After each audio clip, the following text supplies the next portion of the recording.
What's going on, my dudes? We're live with another SNI Sunday night Incel weekend chat, episode 62.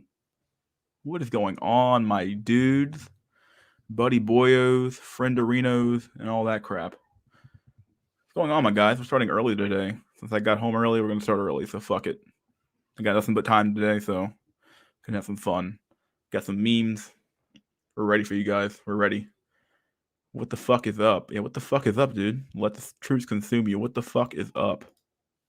What the fuck is up, my dude? Anyway. Anyway. How's everybody fucking been, dude? It's been fucking it's been so fucking so long. It's like a week, right? I had a few weekday chats, but weekend chat hasn't happened in quite some time, so we're back again, boyos. We're back. Why are you early? I'm always early, dude. If you're early, you're on time. If you're on time, you're late. God.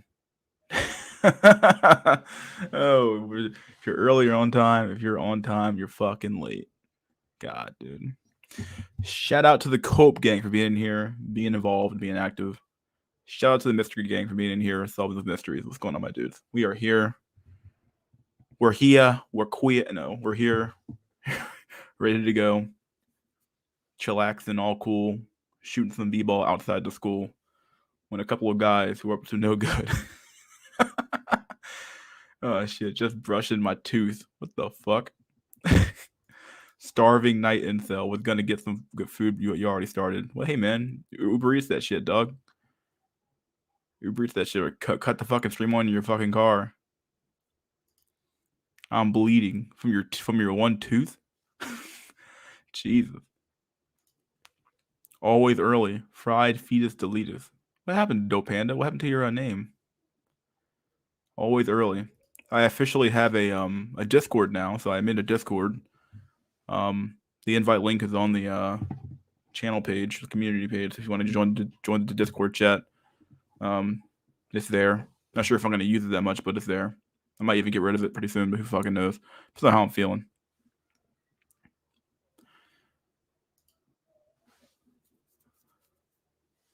Let's see. Solving mysteries like the Scooby Gang. Yeah, dude. What the fuck you know? Not Ubering for Wendy's so I can catch COVID from some asshole that ate half my fries. Dude. They either totally either miss the fucking drink or they drink the drink themselves or they eat your fucking fries, half your fucking fries, dog. It's so bad, dude. It's so chinchy, dude. The way they fucking treat your ass on Uber Eats, dude. It's not worth it. Then again, they do like nowadays. I think they put the stuff on the bag so they can't really like get inside the bag. If they open the seal up, it's basically they're fucked. But it's still pretty bad. Felt like changing it. All right, dude. Whatever you think. Fried fetus. Though. What the fuck? Yeah. $7.50 service fee.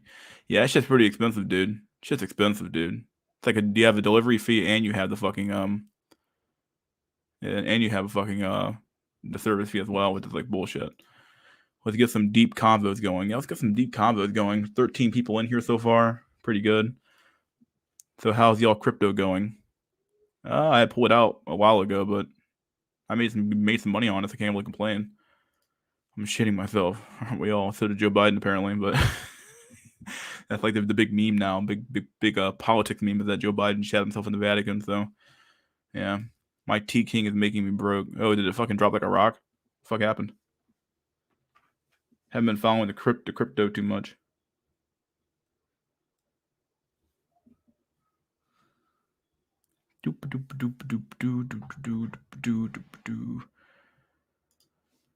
Daddy, why did you eat my fries? They were mine. Oh god.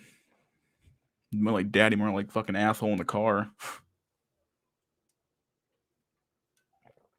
Drink some water here. You need $10 of Ethereum so I can move my USD tether to B-Box. Fucking low worthy doom. I'm too broke to make money. Oh god. Oh yeah, Ethereum sucks ass.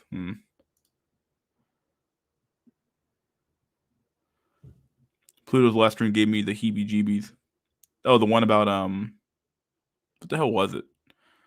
I didn't watch the last stream. I watched his first stream when he came back. I didn't watch the second stream though. What was it about?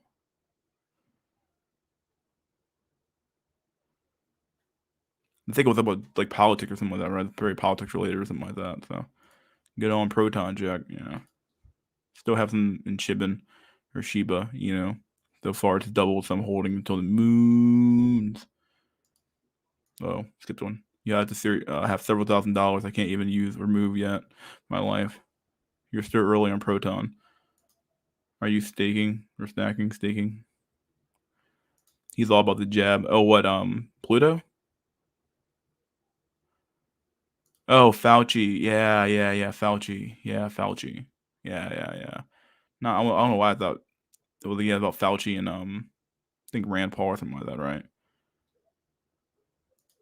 Fauci. He was talking about Fauci and the jab. Yeah, I didn't watch it yet. They're pretty good. Someone said it was creepy, so not sure what to take about that. So how to respond to that. 14 people here so far. Holy crap! Fauci's literally a cartoon villain, but worse. He is kind of creepy, Fauci. I've been considering moving some into the Dodge Mars meme. I mean Doge. Fauci experimented on dogs. Yeah, I saw that. He had the fucking dogs in like a fucking like a vice and put fruit flies in the fucking machine or in the fucking thing and then eat the head. Some shit. Fucking creepy, dude. It was cool. F in the chat for jab cells though. Oh god, we're all gonna go. He's a psycho. Pluto's stream was just unfocused. Nothing really said, but it's still a good stream. Okay. Yeah, Doge. Duh. My bad. Never getting the vax ever again.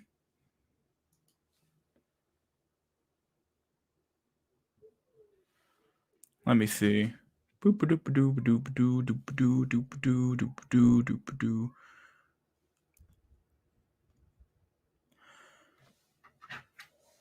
My lady.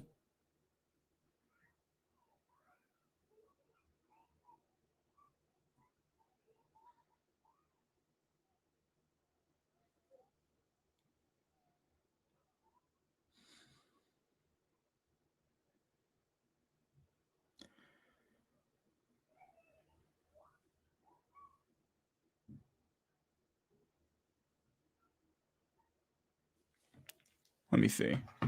What?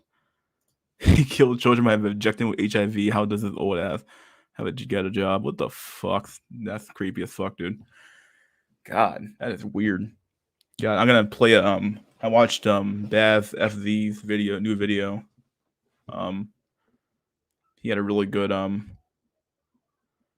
video about this chick who's like saying because she's pretty now, she has trouble dating. It was like, okay, well maybe that's your own fault. Kind of funny. So I'll probably play that video today too. And of course, they have an article I want to read to as well. It's not really Incel related, but it's related to like the decline of like fucking human existence right now. You go to my Gmail real quick. No, they all know. Shut it down.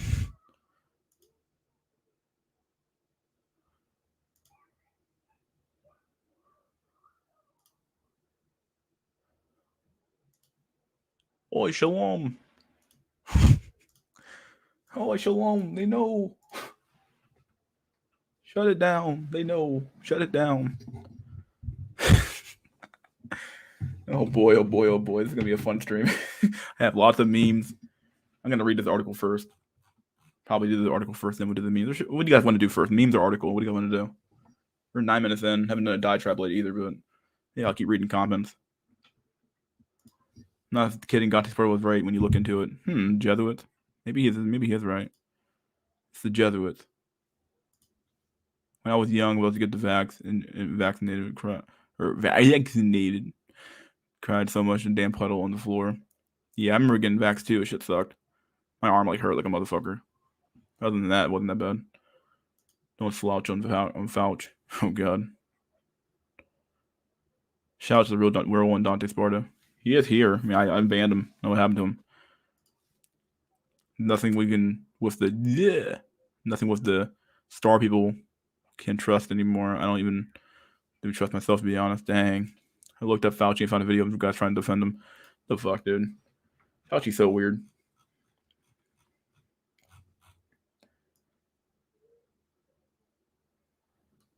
I in the clear here? Yeah, I'm in the clear. Let's share screen, share screen, share screen 2, share system audio. You guys see this? We'll do this. This looks pretty good. I like this new view they have. Let's see. Let's read this article title here. Kids who grew up with search engines could change STEM education forever. Garland, an astrophysicist, started seeing the problem in 2017. She was teaching an engineering course, and her students were using simulation software to model turbines for jet engines. She laid out the assignment clearly, but student after student was calling her over for help. They were all getting the same error message. The program couldn't find their files. Garland thought it would be an easy fix. She asked each student where they'd save their project. Could they be on the desktop, perhaps in a shared drive? But over and over, she was met with confusion. What are you talking about? Multiple students inquired. Not only did they not know where their files were saved, they didn't understand the question. Like, they don't even know about file systems in a computer. Gradually, Garland came to the same realization that many of her fellow educators have reached in the past 4 years. The concepts of file folders and directories essential to previous generations' understanding of computers is gibberish to many modern students. Like, we're literally going back. We're somehow going backwards now. That's so weird. It is really weird when you look at it. Like, we went from like simplistic systems to like complex systems back to like a very simple system of like using apps and pushing a button and things kind of work. Very funny. Professors have varied recollections of when they first saw the disconnect. Their estimates, even the most tentative ones, are surprisingly similar. It's been an issue for 4 years or so, starting for many educators around the fall of 2017. It's approximately when Lincoln Calling, in his lecture in the psychology department of the University of Sussex, told a full class of students to pull their file out of a specific directory that was met with blank stares. Met with blank fucking stares. It was the same semester that Nicholas Garin Zapata, an applied physicist and lecturer at Columbia's Universidad EFIT, noticed that students in his classes were having trouble finding their documents. It's the same year that the post began to pop up on STEM education forums, asking for help examining the concept of a file. What the fuck? Garin Zapata is an organizer. He has an intricate hierarchy of file folders on his computer, and he sorts the photos of his smartphone by category. He was in college in the early 2000s. He grew up needing to keep papers organized. Now he thinks of his hard drive like file cabinets. I open a drawer inside the drawer. I have another cabinet with more files, more drawers. He told The Verge, like a nested structure. At the very end, I have a folder or a piece of paper that I can access. Yeah, that's how I kind of view it too. It's very, very, very. It's how I view it too. Like how file systems kind of work on a computer. Like you should view it that way. I don't understand like this weird thing where it's like, oh, it should just be there. Like it's like a fucking button you push and it just kind of shows up. Very funny. Garin Zapata's mental model is commonly known as a directory. Yeah, directory structure. The hierarchical system of folders that modern computers, operating systems use to arrange files. It's the idea that a modern computer doesn't just save a file in an infinite expanse. It saves it in the download folder, the desktop folder, or the documents folder, all of which live within this PC, and each of which might have folders nested within them too. It's an idea that likely intuitive to any computer user who remembers the floppy disk. Yeah. The flop. I remember. I didn't ever use the floppy disk, but it is like something I like remember like having like. I remember having to have one for school. We barely ever used it, but I remember having to have one for school. Shit, dude. More broadly, directory structures kind of connotes physical placement. The idea that file stored in a computer is located somewhere on that computer in a specific and discrete location. It's a concept that's always so obvious to Garland, but seems completely alien to her students. I tend to think an item lives in a particular folder. It lives in one place, and I have to go in that folder to find it. Garland says they see it like one bucket, and everything's in the bucket. I mean, I don't really think of it that abstract anymore, but I do kind of take the idea and I just like say like I know that it's in a folder somewhere and I just search for it on my computer nowadays. Like it's really easy that way nowadays, but kind of funny how like you have this old style way of thinking. So that tracks with how Joshua Drothman, a senior at Princeton, has understood computer systems for a long time. He remembers. The most intuitive thing would be the laundry basket where you have everything kind of together and you're kind of just pulling out what you need at any given time. He says that to describe his mental model. As an operations research and financial engineer major, Drothman knows how to program. He's been trained to navigate directories and folders throughout his undergraduate years, and he understands their importance in this field. But it's still not entirely natural, and he sometimes slips. And halfway through a recent 9-month research project, he built up as many files that he gave up on keeping them all structured. I try to organize, but there's a certain point where there are so many files and kind of just became a hot mess, Drossman says. Many of the items ended up in one massive folder. Yeah, that's how I typically do stuff too. At the end of the day, it's true. It's very funny here.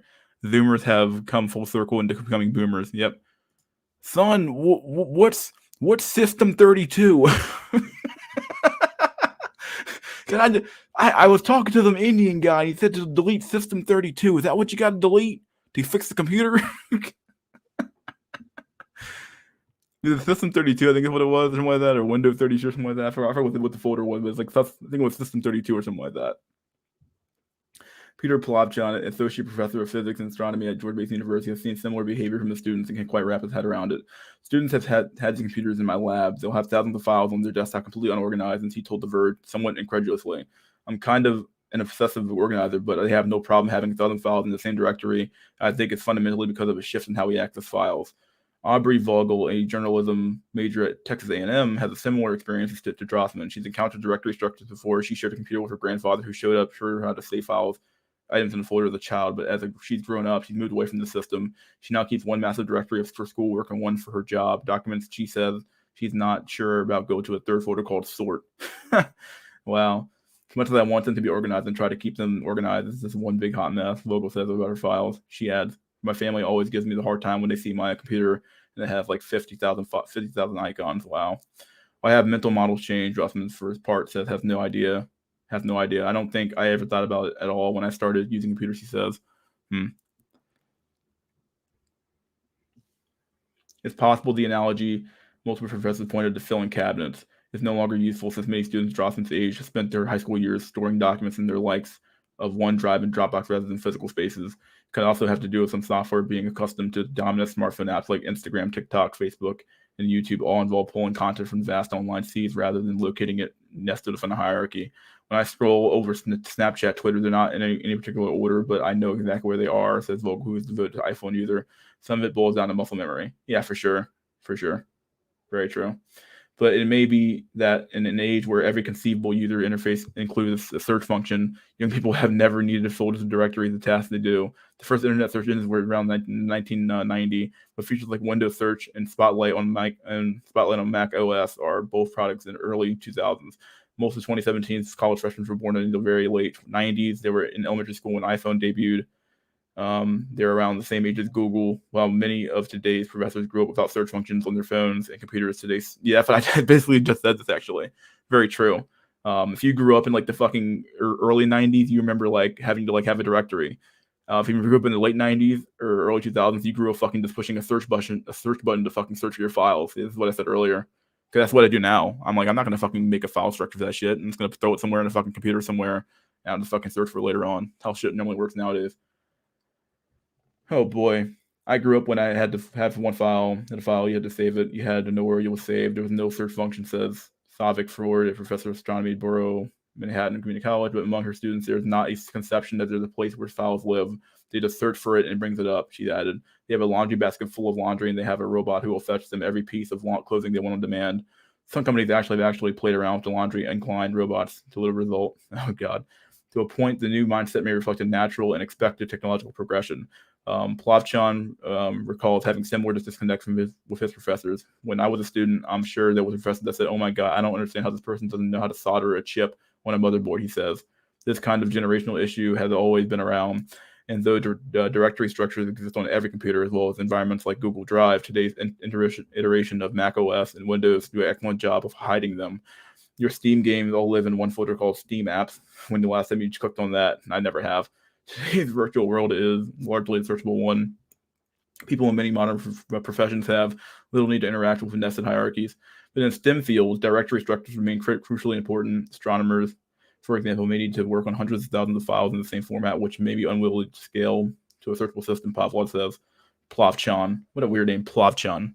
Plovchon-sama. Or Plovchon Desu, or something like that, I don't know. The primary issue is that the code researchers run on the command line needs to be told exactly how to access the file it's working with. Can't search for the file on its own. Some programming languages have search functions, but they're difficult to implement and not commonly used. To send to programming lessons where STEM professors across fields are encountering problems. Classes in high school, computer science, and programming are on the rise globally, but has not translated to better preparation for college coursework in every case. Garin Zapata has taught computer basics in high school, but how to save, how to use folder structures, how to navigate the terminal, which is knowledge that many current students are coming in without. How the fuck do you not know how to use a file system though? Like, it's so fucking weird. Like, if you have, most people have used Windows at least once their whole life, or even Mac. Like, you should know how to, like, where your files are. Like, you should at least know there's something called a file fucking directory. But like, I guess the smartphoneification of like computers is causing this part of the problem, I guess. Let's see. The high school students Garland works with largely haven't encountered directory structures unless they've been taking upper level STEM courses. An upper level STEM course for fucking directories? What? Okay. Vago recalls saving files, folders in first grade computers, but says she never directly taught what folders were. Those were sort of lessons that were taken backseat amid a growing emphasis on 21st century skills in educational space. The Senate could blame generational incompetence. An international 2018 study that measured eighth graders' capacities to use information and computer technologies productively proclaimed that just 2% of Gen Z had achieved the highest digital native tier of computer illiteracy. Our students are in deep trouble, one educator wrote. Dang, just 2%. Gen Z, what's going on, dude? Gen Z, are you okay? Can't use a fucking computer? Hey, son, just delete System 32. Just get rid of it. Hell, you can't even use that meme on a fucking Zoomer anymore because that meme wouldn't fucking work. Like, what System 30? What are you talking about? What file is that? Do I get rid of that one too? Like, but the issue is the likelihood that the modern students are learning fewer digital skills rather than learning different ones. Garin Zapata, for all his knowledge of directory structures, doesn't understand Instagram nearly as well as the students do. Who gives a fuck? Like, Instagram, like, I mean, unless you work for Instagram, you don't need to know how Instagram fucking works. Like, and beyond that, those kids don't know how Instagram works either, dog. All they fucking know is that when they push a little button and the icon pops up and they get the fucking and the chick gets to post her ass on Instagram, that's all she gives a fuck about, dog. She doesn't actually understand Instagram though. Like, she doesn't give a fuck about Instagram fucking file structure or the background of that shit, dude. Fuck off. Like, this shit is not like a fucking this is not the silver lining here. What I'm looking for. On their Instagram nearly as well as the students do, despite having an account for you for a year. He had students try to explain the app in detail, but I still can't figure it out. He complains. Okay, maybe he's fucking dumb. Instagram's the easiest app of all fucking time, dude. It's just like literally like 5 buttons on the whole fucking page. Okay. Source me need. They use the computer one way and we use the computer another way. Zoran Zapata emphasizes there's where the problem starting. 4 degrees. These are smart kids. She says they're doing astrophysics. They get stuff, but they're not getting this. Regardless of source, the consequence is clear. STEM educators are increasingly taking on dual roles, those for instructors not only in their field of expertise, but in computer fundamentals as well. Collins courses now include a full 2-hour lecture on how to explain directory structure. Wow, dude. You need a course that's understand a fucking file structure? Oh my god. No fucking way, dude. Dude. Jesus Christ. He likens finding files to driving directions. He shows maps of directory trees and asks students to pretend they're guiding others to a highlighted point. He uses every analogy he can think of. Plavchan-sama now also spends a lot of time teaching his students about directory structures in his course, along with other basics like file extension and terminal navigation. Garin Zapata begins his semester with similar tutorials that start with a little talk about a mental model of a computer, what a computer is, and he says, we have memory, we have a hard drive, we have an interface, we have a file structure. Difficult concept to get across, though. Directory structures isn't just unintuitive to students, so it is so intuitive to professors that they have a difficulty figuring out how to explain it. Yeah, that's very true. This is something like very true. Like if you understand something like intuitively, like if you just know how something works, it's really hard to like maybe for like low IQ, I guess, but like if you should be able to take something intuitive and like backtrack it to figure out, okay, how does this thing actually work? What's going on here? It is hard, but it's not like impossible. It's like almost like reverse engineering something. Like, okay, like we know how the phone works, but how can I get the phone to like, okay, what makes the phone tick? Okay, like how does the phone's chip work? Like what's going on with that? Like you're basically doing everything in reverse at that point, which kind of sucks. So if you know something intuitively, like, like it's kind of like a lot of the stuff that we discuss here a lot of times with like a lot of what we do here, we don't really have a lot of like research going on when it comes to like, we have some like hard data when it comes to the black hole sphere, but a lot of it, like, at least in my opinion, comes down to like intuition and just knowing, like just looking at your own lived experiences and then like extrapolating that off and saying like, okay, like in my generation, we had X happen to us, and obviously that affected us, and it really resulted in effect Y. So yeah, we do a lot of intuition and intuitive thinking here too as well, which is why the black hole sphere is so it's kind of hard to explain a lot of our theories because there's not a lot of like there's some data behind it, but it's not a lot. So let's see. Those of us who have been around for a while know what a file is, but I was a bit of a loss how to explain it. Limited one educator. How do you a file? It's a digital fucking like isn't that what it is? Like the digital file, right? Like isn't that what it is? Know around what a file is. It's a piece of code that stores your information. That's all it is. Like I guess you're looking for like a formal definition, you can probably get a better one. But yeah, it's a piece of code that stores your definition and it's like or stores your information on it. So if you have like a Word file, it stores the information on that shit. But yeah. Sentiment responded, blah. Ford put out the call for useful analogies on Twitter. He's up with various strategies: physical tree branches of leaves, kitchen utensils sorted into drawers, books and shelves in the library. Take their phones away and get them on Windows 98, Windows 90 fucking 8. My God. But even after presenting students with every metaphor in the books, calling still isn't positive that his students get what he's talking about. It feels like I'm having some success, but yeah, sometimes it's hard to tell, he says. Plavchan Sama agrees that there are limits to how much he can bridge generational divide. Despite his efforts to tailor his teachings, some of the tools we use rely on some knowledge that our students just aren't getting. Others, meanwhile, believe it's professors who need to adjust their thinking. Working with befuddled students who has convinced Garland that the laundry basket may be the superior model, she's begun to see the limitations of directory structure in her personal life. She uses her computer-struck search function to find her schedules and documents when she's lost them in the stack of directories. I'm like, huh? I don't even need these subfolders, she says. You really don't. And that's what's kind of like sad. Like you don't need all this like complexity per se, but that structure should exist, but you don't necessarily need it with today's search function. But like, what if you don't have that search function though? What if something happens to that?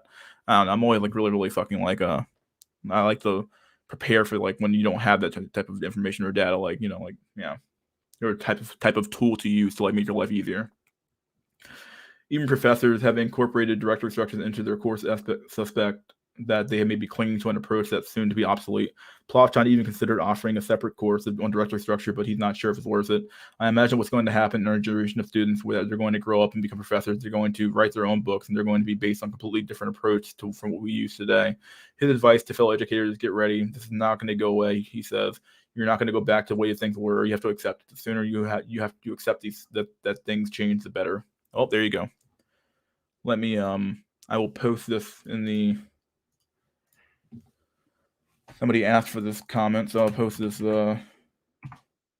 article in the chat. So you've gone from technical sophistication to social sophistication to compensate for a fallen social structure.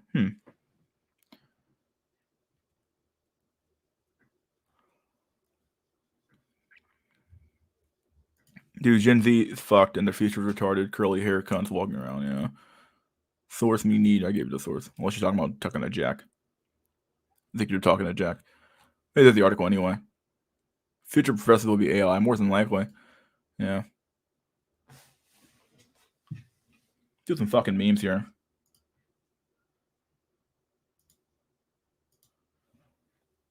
Start off with today's thumbnail. Where is their thought? What the fuck is it?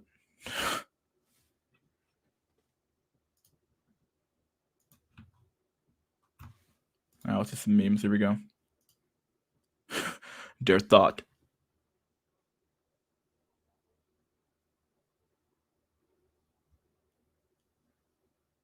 Yep, their thought. Here we go. We all came for their thought.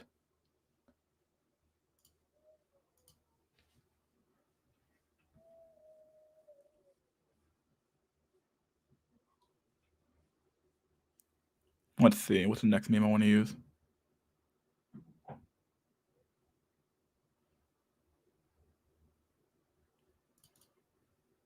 Start off here.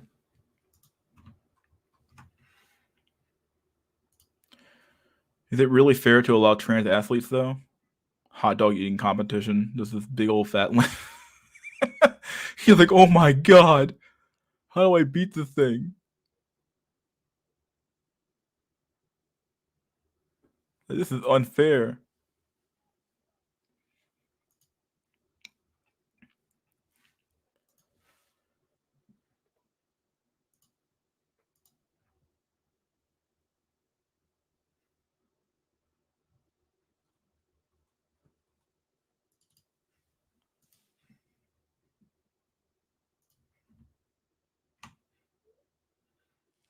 Here we go. Here's a pretty nasty one here. We're going to be a girl. Bro, we're in a McDonald's hash brown. Oh no. Oh shit, dude. Every time, like some fucking poor fucking sap. Like, imagine like being like a fucking sperm and like you're like fucking like, okay, it's today the fucking day, dog, and we're finally gonna hit the fucking egg. And we're finally gonna hit the fucking egg today, dies. Everybody fucking man the battle stations, my dude. And all of a sudden you get cranked out of there, right? And you end up in a fucking towel or some shit. And you're like, what the fuck? You're just like, why? You motherfucker. Every goddamn night, it's the same shit. Oh shit, dude. Every fucking night.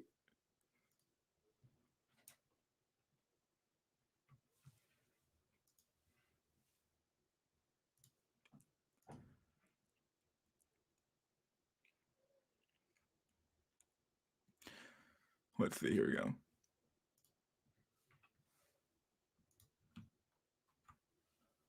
Here we go again. Here we go.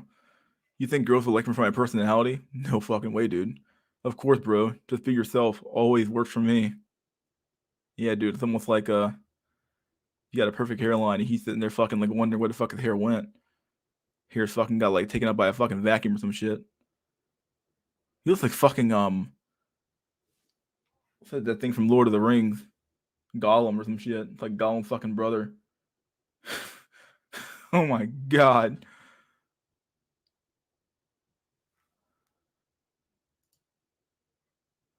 Finding Nemo looking ass. Oh no. Mystery, technically they probably would be in an egg cooked in McDonald's breakfast meal. Oh god. Well, I don't know, man. They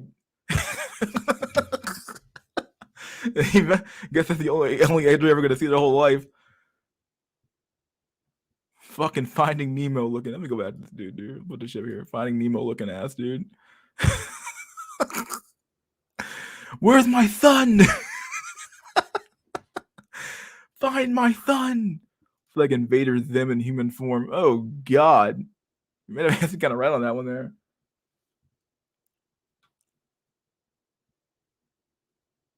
Look at the ear, dude. Look at this ear. Jesus Christ. I mean, fuck.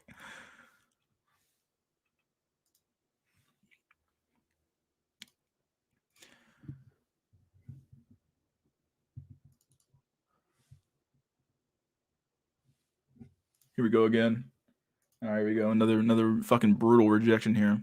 19-year-old virgin, 5'4" manlet. Went to Asia, Japan, and Vietnam. Still got rejected by every female. Yeah.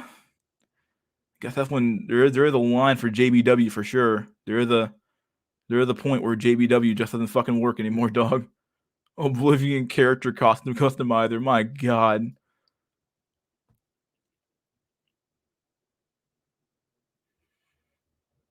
Dude looks like that robot from Robot. Oh shit. The real problem is that smart people are not reproducing, only dumb fucks are. Very true. IQ's dropping like a fucking rock, dude. Oh boy. Yep. Just be white my ass, dude. There you go. 5'4". He's probably just like blending in with the population there, actually, believe it or not. The average height in fucking Vietnam, what, 5'2"? Sure, if he just got a haircut and took a fucking shower, he'd be fine, right?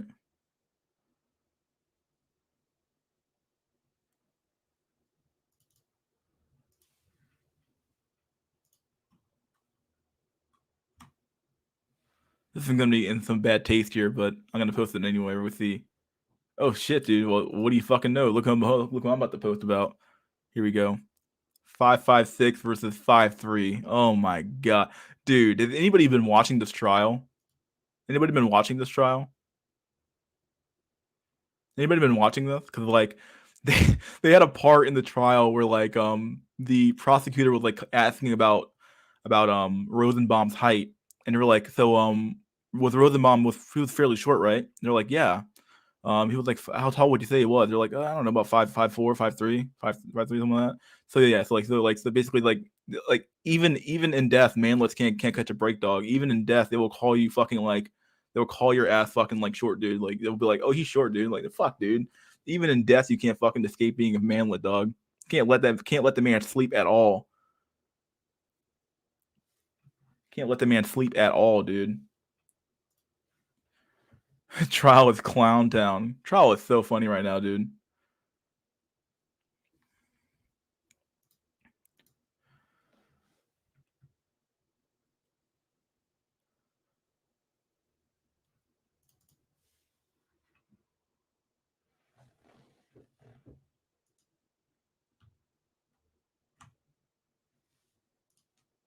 Here we go. Maybe I wouldn't hate myself if I've worked out. Nope, that wasn't it. Yep, apparently not, dude. I don't think your problem's something else, like your face.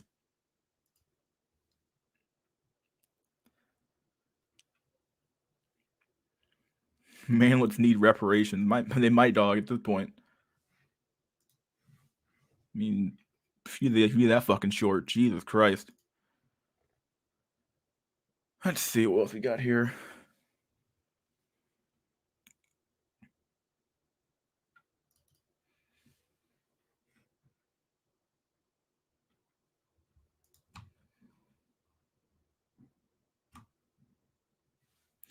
Here we go. The roasty hierarchy of needs. Facial attractiveness, 8 out of 10, or at least 2 to 3 points higher than her. Above 6 foot, or at least 8. Or at least 8, my god, 20 centimeters taller than her. Don't be autistic or socially awkward. Her basic needs are 8 out of 10, or 2 to 3 points higher than her. And her the height requirements. So those are basic needs, guys. Never forget that, guys. Those are basic fucking needs. Okay, if you don't give her basic needs, dog, you're a fucking misogynistic asshole who deserves what you fucking deserve. Okay, like get the fuck out of here. Okay, you don't need to fucking be here. All right. Anyway, neurotypical. Don't be autistic or socially awkward. Okay, treat her like she's beneath you. Dominant. Yeah. Psychological needs. You got to treat her like this, dude. But keep in mind here, this one here only works. Notice how it goes up. So like these only work if you get past these basic needs. So like it doesn't matter if you're neurotypical and dominant and you're like some like 5'2" fucking like 2 out of 10 fucking incel. You can be dominant as fuck and you're neurotypical as fuck, dude. But the reality is that none of that matters once the basics are fucking applied, dude. Okay, the basics have to be met in order to get these up top. So these are your looks and your personality. And then you have B, self-fulfillment needs. So B, famous, very wealthy, someone with lots of power and influence. Yep. Yep, the roasty hierarchy of needs. That's all you gotta do. all you guys gotta fucking do. Just be these things. Hope that you don't get fucked by genetic recombination or some shit. I don't know.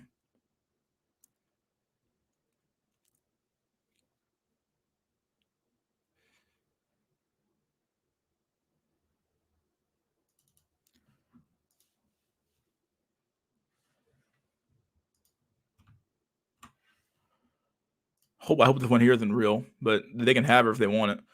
my my pussy is open for refugees. Well, what do you can have like what is what's this association with like why is the rainbow flag associated with every single like piece of like resistance? Like why is this like the flag of like the resistance? What is up with that? Why is this flag here the one that's like the resistance flag? What is up with that? I don't understand this. Like I guess I do get it, but what the fuck's going on? So fucking weird, dude. Really fucking weird. Like every single resistance thing, everything. Like, what does refugees and her being a fat sex addict have to do with LGBT rights? Like, what is going on here? What with the association? The rainbow flag really about your 7 chakras. I believe it. Amnesty International would have, but of course. Anyway, hate that flag so much. At some point, I'm kind of getting there too. I'm not gonna lie, because it's everywhere now. It's fucking everywhere.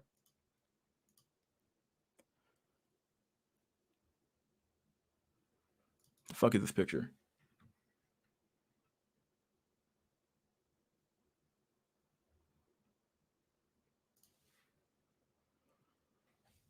Got lots of memes. God dang, got plenty of memes.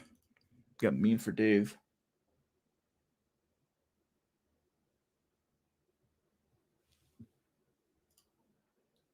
Rainbow flag is turning the frogs gay. Yeah, something about that. Turning all the fucking the Pepes gay for sure. All the Pepes are going gay.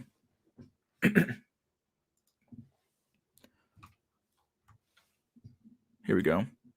What a great advantage a man could have over women if he only knew what cold and calculating thoughts are going through her mind while her eyes are brimming with tears.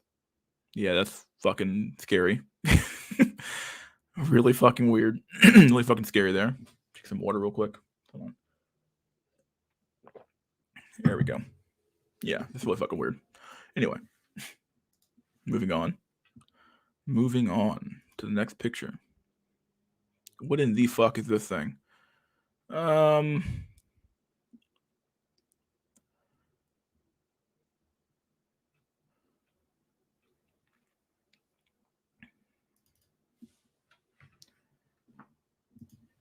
Yeah, it's pretty good. Give me a sec to get this one set up here. Here we go. Women. I want equality and equal pay. Also, women. I want a man who is a better looking, taller, and stronger than me so that I feel small and protected. He also has to earn more money than me. Okay, so she wants equality and equal pay. All right.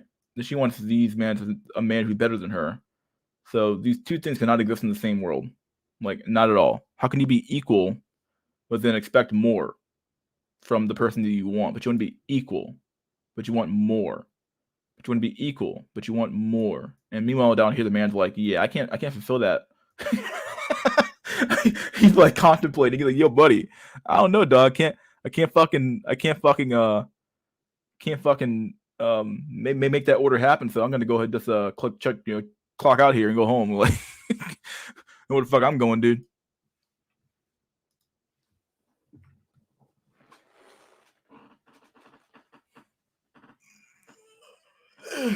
Mm-mm-mm. Equal is bullshit. Time to rope.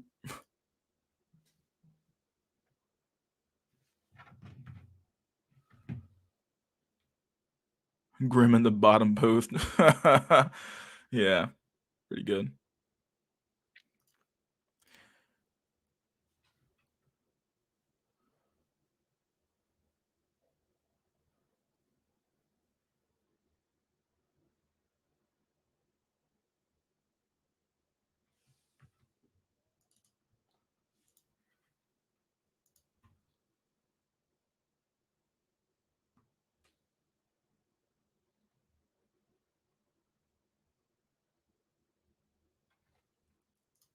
That one looks pretty shopped. I don't know if I want to put that one up there. Let's read a few stories and we'll do an intermission. Then we'll come back and do our discussion. Here we go. Perfect. This is a good story. All right, buddy. You guys ready? Story time with Mystery School. Oh yeah, here we go. All right, let's do this shit. This one here. Be at work rather. Work friend of the womanizer and thinks I'm a fellow Chad because I'm physically fit and tall. Starts to wonder why he's the only one going after chicks. Points out a shy, pretty new girl, new chick, and tells me that she's all yours, bro. Go get her. Terrified by interacting with females, avoid her and panic if I run into her. He comes up one day and nervously asks if I'm still trying with her. Tell him no, and he tells me he talked to her and they connected. Asked if it's cool to swoop in. I'm beyond relieved and tell him to go ahead. Later tells me he got to a hotel, they got drunk and fucked like animals the first night they hung out. Wow. That continues to happen and he brags, showing text how bad she wants him. She starts hinting at wanting something more serious and he lets her know he isn't with that. She asks him permission to date a guy at work and he's okay with it. He tells her to hit him up if when the guy doesn't do it for her like he does. She happily says okay. She asks him to pretend they never interacted around the guy. The nice guy, the guy is nice, friendly, clean cut, short, young dude. For him, she's taking it slow. They're going out on dates. Dang, dog. Dang. Cringe when I see him looking so excited talking to her. Can tell it's his first real young adult delve into dating. Avoid eye contact whenever I pass. Pass by him. Dang! Look at the cold, dead stare in this man's eyes. Look at the cold. This is from Blade Runner, I believe. Look at the cold, dead stare. Knowing what he knows, he's like, I know what I know, and I don't like it. Like the fuck, dude. That's sad. The middle part of this story is really fucking sad. Assuming it's real, but it's probably pretty real. You're anonymous, so why the fuck would you allow on the internet, right? Let's see. We'll do one more story. Do an intermission. Get some people in here.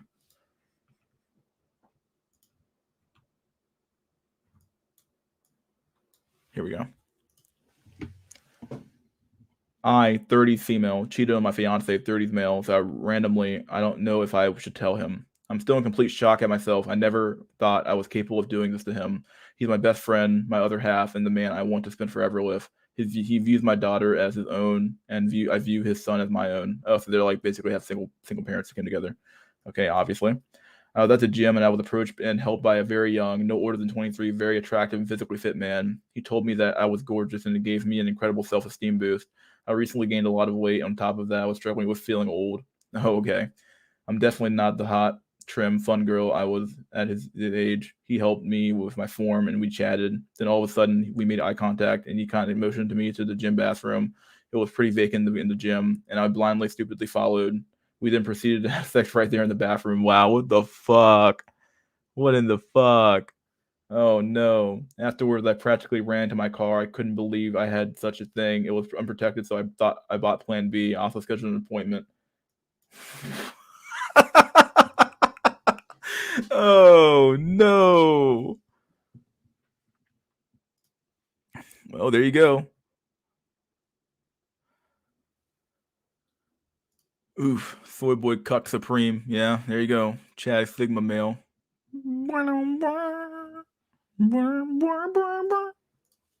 I was watching a video of my state and saw a lot of women talking about their travel experiences around the world. Yeah, there's a lot of people traveling, dude. There's a lot of women traveling. All they do fucking do is travel, dude. It's already bad now. Imagine the rope rates as the economy falls. People will be busting 360 flips on YouTube before they swing themselves. Dang. Yeah, dude. When the economy finally fucking gives out like a fucking goddamn old man fucking walking up a hill, yeah, so have a fucking heart attack once he's halfway up the fucking hill, like a fat man going up a hill or some shit. Yeah, it's over, dude.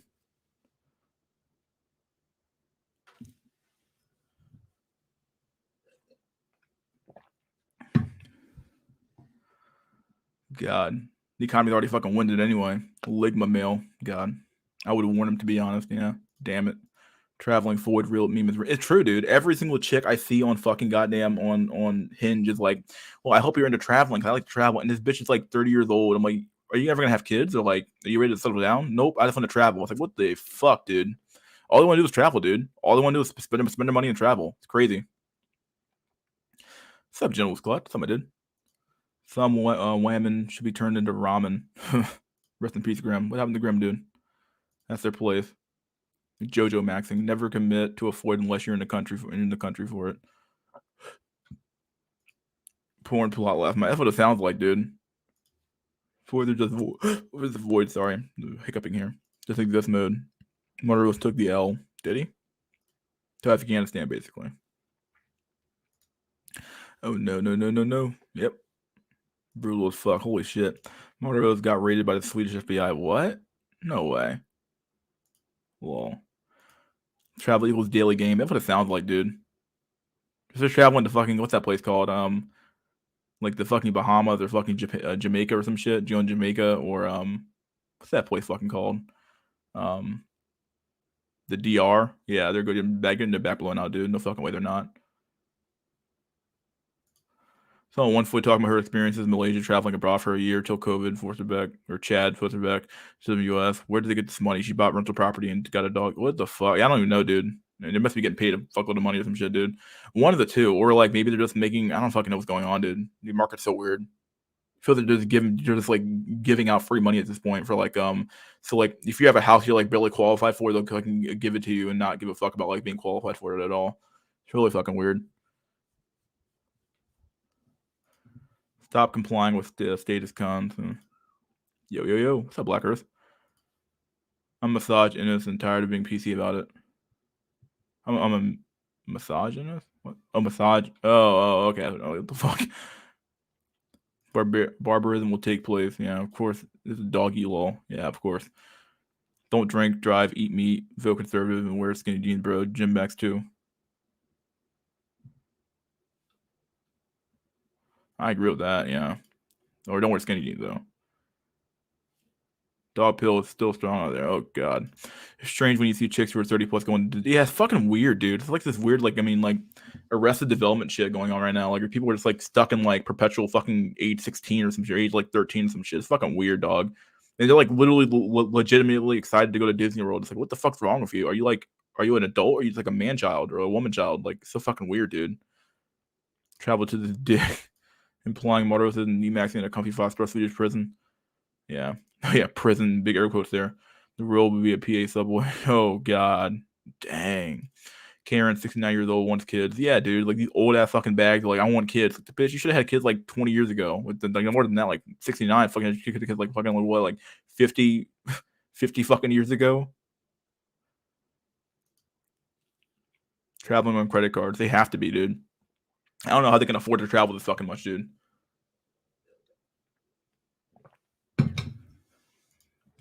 She said she's an adventurous woman. She's now climbing big ass mountains in the winter. How do you compete with these women in of the world? It's fucking weird, dude. You really can't. Like, these women have so much experience with the world now. It's like, okay, I've been here, been here, been here, been here, been here. I'm like, what the fuck? Where'd you find this money from to go travel here? Like, I can't even possibly think of doing. Like, I wouldn't have even possibly thought about doing that shit. Like, it would fucking work. Dude, they're the bubble in the fucks to give market. Yeah. On the beta bucks with credit card, take the Doge pill. Oh god, King Doge, what's up, dude? Women seem to love canine and action. Oh god, we're all goners. I hope I'm wrong. Me too, dude. Earth development is forced on Gen Z and millennial for sure. That's a fucking literally, dude. We're such a like a behind generation when it comes to like where we should have been for our milestones. It's fucking weird. Everybody's forced to like pretend like they're still in high school or some shit.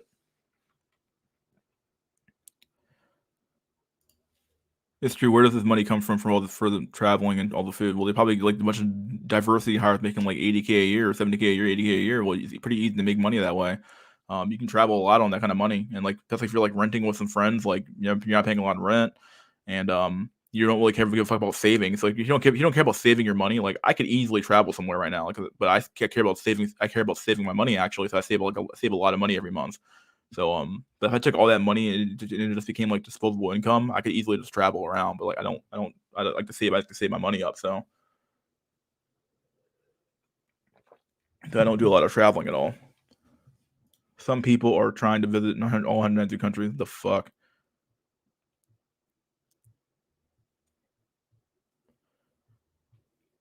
Dashboard might be right. Women don't want men no matter what they say. Yeah, he might. I don't know. He might have to be kind of right there. Like what they really want is the resources of that a man can provide, not really the man himself. That's why this whole talk about like getting the fucking bag is such a huge topic now. Like women, get the bag, girl. Go get the bag. It's just another way of saying go get the wallet, girl. Like you didn't really care about the guy; they care about the fucking getting the money in the wallet and the stuff that the man has, not so much the man himself. If they could get all that stuff without the man, which they kind of are getting it now with between a big daddy government and diversity hires, they're basically like getting what men used to provide them, so they have it all now. But they want even more. Not only do they want their own stuff, they also want your stuff too.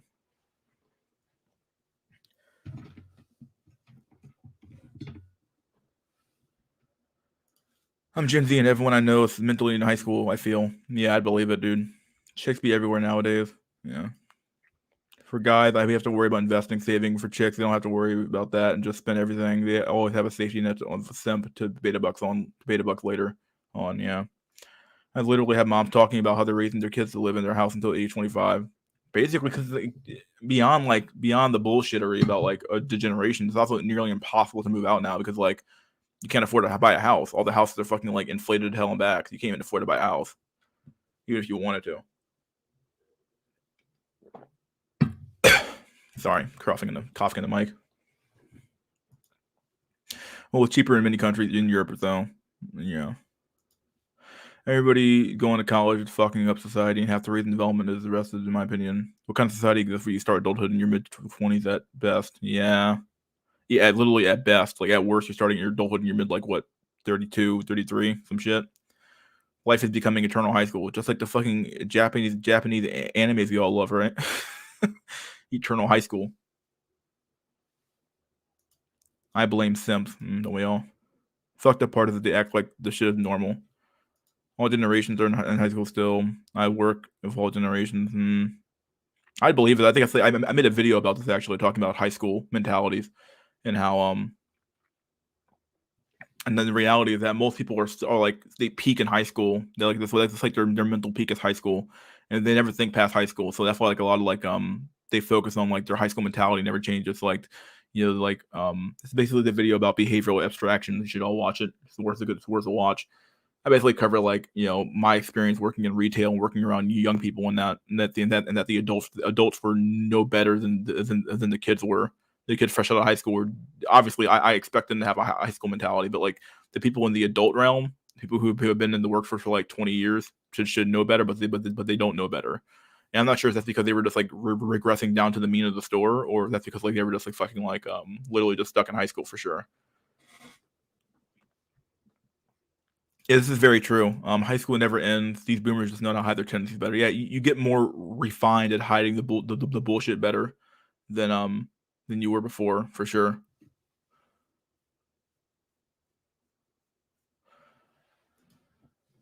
All right, guys, I'm gonna do an intermission real quick and make some coffee real quick. Shouldn't be a long one this time around, so I'm gonna put up a quick. Got a new GIF for us to play, or GIF, however you fucking say it. We'll use this one here.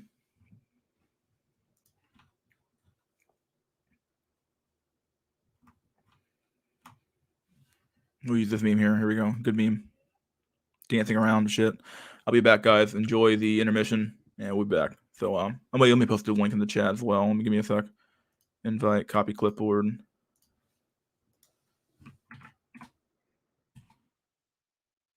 Post that in the pinned message, and I'll be back. Just queue up in the chat, and I'll be here to let you guys in later on. Give me coffee real quick, so I'll be back.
We're back.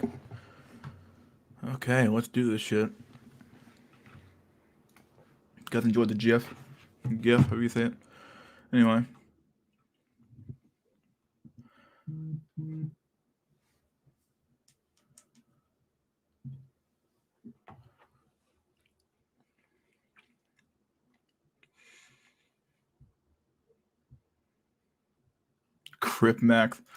Crypto maxing. Shit was like 12 years ago. Dang. Dude was stopping Ansel. Move.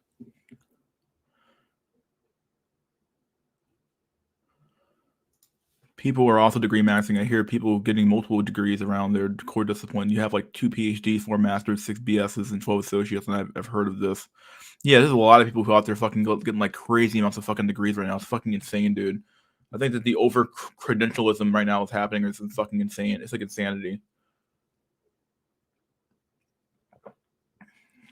Good coffee.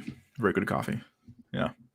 I think the amount of like people who just eternally are staying in college is like really fucking sad. MLD. I don't like dating. Yeah, really what it is. Now the traditionalists and conservatives are the new counterculture. God has an ironic sense of humor. Yeah, it's fucking weird.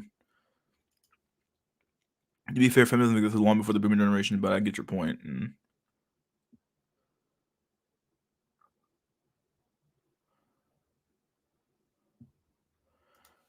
PhD in many cases is a waste of money. Yeah, for sure. Even master's degrees, depending on what you're fucking doing, is a waste of fucking money, dog. Like it really is. Like just a way to fucking like flex your fucking like, oh, look how smart I am, or look what I can look how long I can stay in college, guys. Like, okay, dude, shit's fucking weird. Feminism has been brewing since 2020. I'm pretty sure. Yeah, been there for a while. Modern life cucking. Disagreeable? I'm not quite sure.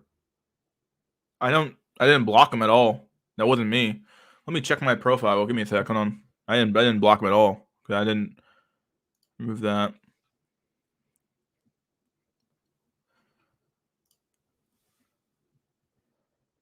Go to YouTube. Give me a sec. Let me check.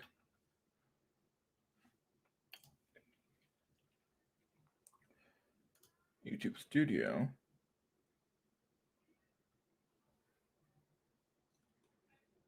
Where the hell is he at? How do you check that type of stuff? I always forget. I think you got to go over here to click on that, and then you go to.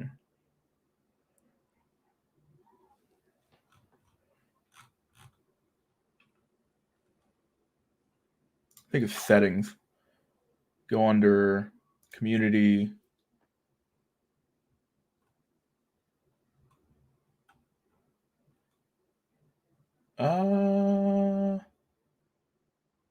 Is he? Oh, he is.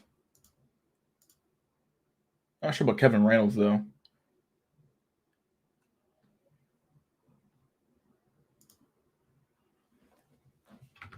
All right, we're good. I didn't know he was banned. I had no clue.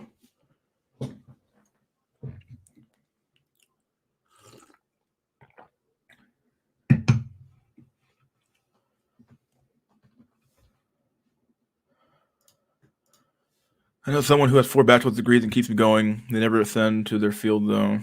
And what the truths consume you will do bear markets, crypto market nature sure will prove the only thing cycle with both bull and bear markets. Yeah. It was created by the Rothschilds to tax the members of the family, weaken family structure. Point to the French Revolution, I think, literally centuries old. Yeah, from there.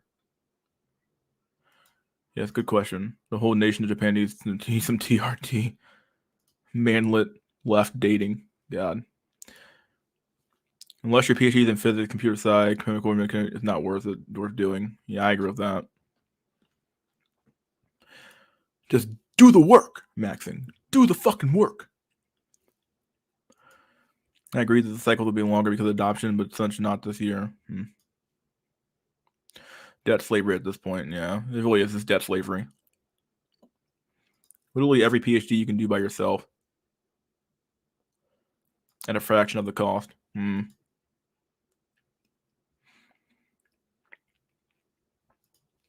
I have the option for free college, but I have become cynical to go. Dang. Yeah, I had free college, and I went and took full advantage of that shit, dude. Fuck that crap. Getting a decent job, you know. Fuck it. This clip makes me want to hurl, but the only go as God, so I'm gonna. That's my cope, dogs. Have chain link. I'm investing in the Great Reset. Okay. Now you have forced jab to go to college. God. Yeah, that's true. I would say there might be some cryptos that last longer than others, but looking at the whole, I'd say 2023, 2024 would be the perfect time to buy. Kali Uchi, God. Anyone notice how leftists would say children's voices and political opinions matter, but then when a kid starts speaking on right wing shit, people try to cancel that kid. Yeah, very true. Very true. I had to take the jab, otherwise I wouldn't even go to the supermarket. Oh God. Took the jab twice. I'm fucked. Yeah. I will be selling in early January because I know if the market pumps like it's on crack and shifts and yeah, it does. Yeah. You're a loser, MLD. Yeah. Yeah, I think it's cringe with people buying tops, but I don't criticize because their exit liquidity. Yeah, very true. He already took care of this. I'm not sure what happened to him. I didn't ban him at all. It wasn't me.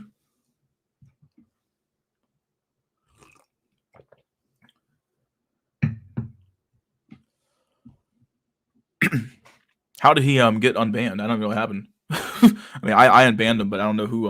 How did you know he was banned?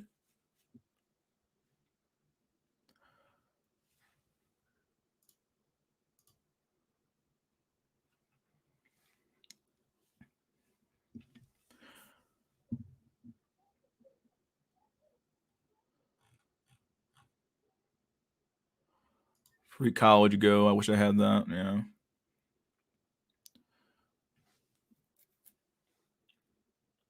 I have to do the work to fatigue me too. Free out of social credit. The mods must be disciplined. I was unjustly incarcerated. Yeah, mods. Watch what you're fucking doing, dude. Okay. If you're on mod duty, if you're gonna ban somebody like that bad, like you just fucking let me know before you do that. At least like let me know. Like say like this guy's doing some crazy shit. I'm not saying don't like get rid of the obvious shit, but the people who have been here for a while, don't just ban them. Like they've been here for a while, so don't just like do it. When your grind is dead, Mrs. Burned. Now the Miss Burned Richard Cooper. Oh yeah, the what community? The incel community. Don't deny it.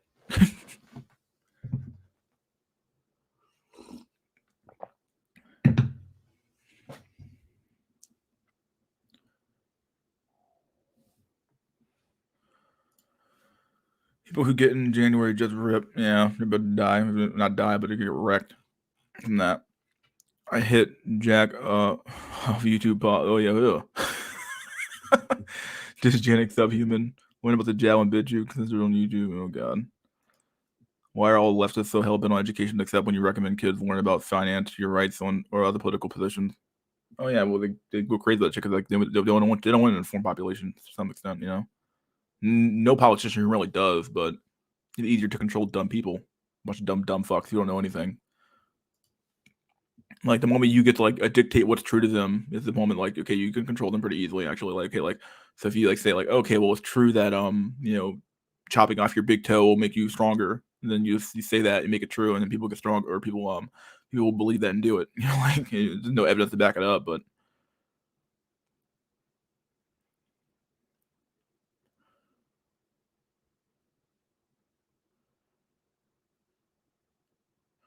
kids' opinions only matter when they align with their adults saying otherwise they're dumb with no life experience. Yeah. I know other people's channels who had mods that were banning everyone slowly to destroy their channel. If you don't check you think people just left. Yeah, very true. But yeah, the chat is open if you guys want to join. Let me do a poll. Do you feel mentally stuck? Rested development.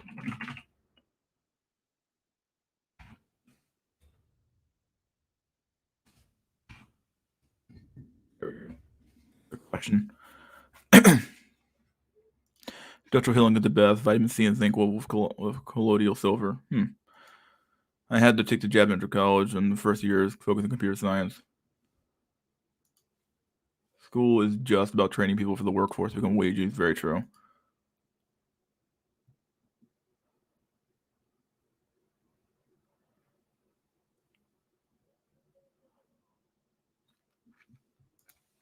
Del Taco or Taco Bell? I don't think I've ever had Del Taco before, so Taco Bell for me, I guess.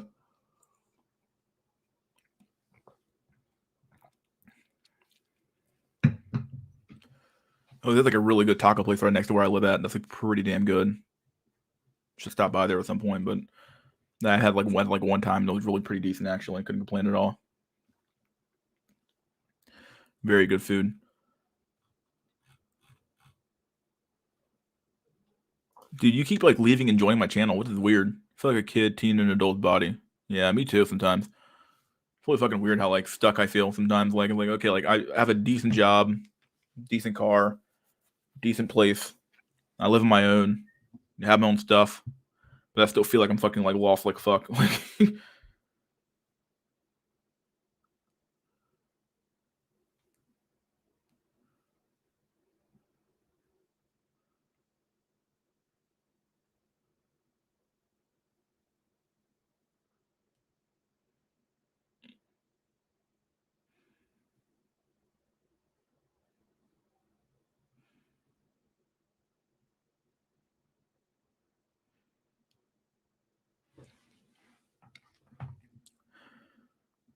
you feel lost because you have no kids. Probably that's probably the reality of it.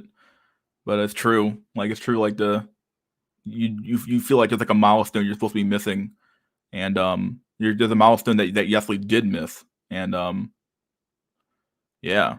But the reality that like you missed it, so like you're missing the boat, and everybody else has like kids or something like that, so you feel like you're left out. Should I rant some more? Should I rant some more? Like the spurg I am, dude. Just rant like a motherfucker, dude. Go ahead and do it. Doing the complex math just to flip a bug mac.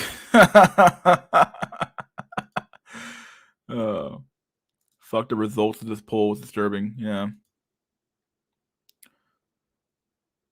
No kids, no stable wife makes you feel lost. Yeah. Hopefully T King will make me mega rich and I can spend the rest of my days warmaxing and worshiping my shrine of Space Pluto. Nice. Oh god. No kids, no stable wife. Yeah, I read that. Let's see. Imagine the future where you legally have to have a PhD to get a job at McDonald's. I honestly like would be like, what the fuck happened? Like, what society have you walked into where you need to be like a fucking certified fucking burger flipper to make a hamburger at fucking Mickey D's? Like, what the fuck is this cucked ass world where it's like, oh yeah, I'm sorry, dude, you're not qualified to work for this job. You have to have a the degree from a Wendy's university to get fucking flip a burger at Wendy's. You know, a fresh, never frozen burgers are always fresh, never frozen. Some shit. The fuck, dude.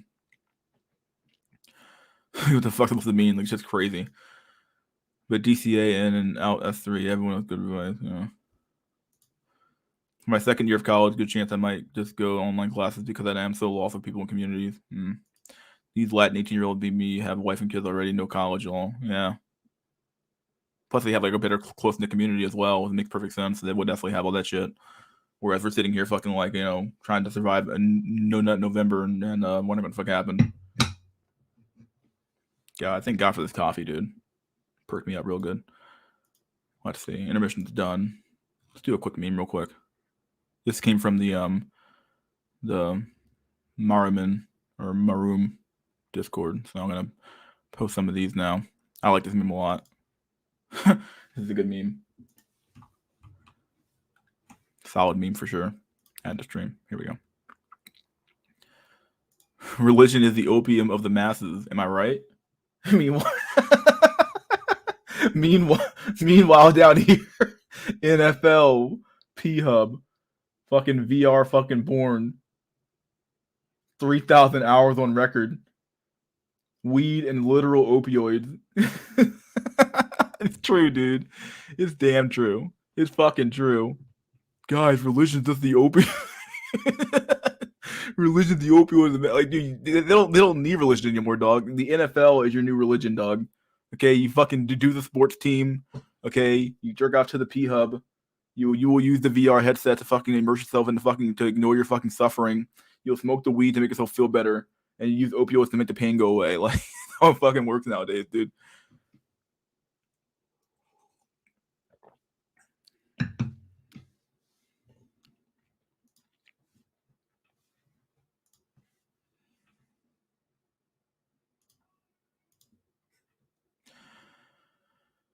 Let's see. I had one more meme I wanted to do. Oh yeah, I take the pledge. There it is. What the fuck's that meme at? Here it is. The good one here. I like this meme. I've seen it before, so it's not initially from the Incel Discord server. It's pretty good. Down here. Here we go. All right, boyos. We're still pretty early on the month. It's the 7th of the month, so take the pledge that if you jack off during No Nut November, you have to change your avatar to the Coomer.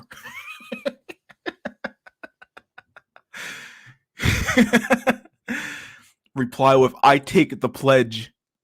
Here are the rules. There are no free nuts passes. If you nut while conscious in any way not involving another real life, present human, you fail. Applies to wife only. You cannot change your avatar back until the end of November. I take the pledge. All right, guys, who's taking the pledge here? All right, let's do this. Let's do a poll. This last poll was fucking depressing. That's fucking sad. Holy shit, dude.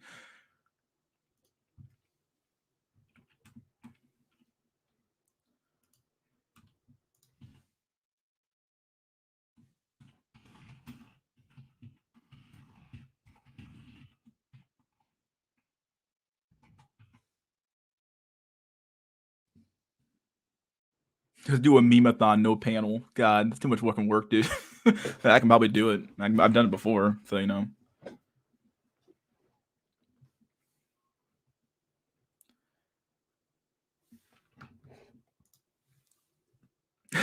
All the nose. Look at the nose. I take the pledge.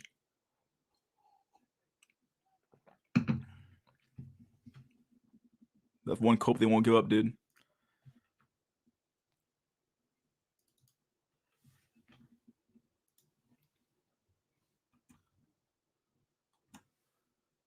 Was pretty good. He's like, ah! He's like, what the fuck are you doing out here, man? He's like...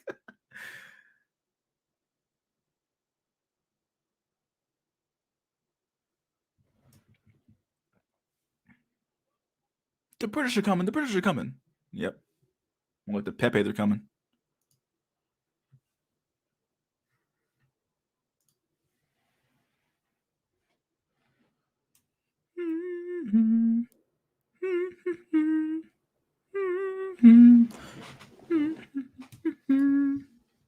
The last Hollywood movie I was excited about was Promising Young Woman, and the hero was the bad guy at the end. And the heroine died too. Wow. Have you seen the What If Hulk Altus video? No, I haven't. What's that one about? The countdown worldwide sperm decreases 6%. Warning about the countdown worldwide sperm decreases to 6% in the last 40 years on literal to zero by 2050. I've heard that. Been going on for a while now, actually. Yeah, all the fucking estrogen shit in the fucking water and shit, food and water, all the plastics and crap. I cannot come all day long. I cannot not come all day long. What the fuck? Dude, you take the pledge for No Nut November, dude. Otherwise, you have to change your fucking icon to the Coomer. I already look like the Coomer Wojak. Does that count? Nah, dude. You gotta change your fucking thing to the Coomer now. I take the pledge. look at the no votes. You asses. Oh, God. Oh, it was about our genetic prehistory. Yeah, I gotta watch that video still. I haven't watched it yet. Any good? Is it any good? Haven't watched it yet, so. The metaverse is the literal matrix. Don't fall for this shit. Yeah, pretty obvious.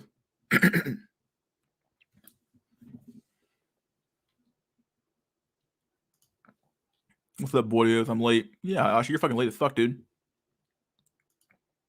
Very true, Gopnik. Does that pledge include your self-mystery? Nah, dude, no way. I'm laying down the pledge. The pledgee. The pledger doesn't have to do, or the pledgee doesn't have to do. I don't know what else I can say, but whatever. Let me change my icon to I take the pledge.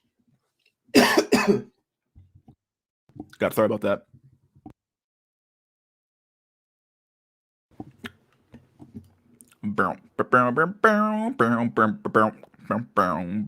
Fucking Seinfeld episode.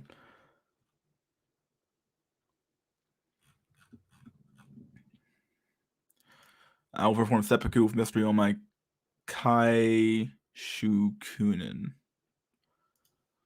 We are the canary in the coal mine, Jack. The first 1-2. Mystery coon with Stacy. Probably did. I'm out. Wanted to cope before rope.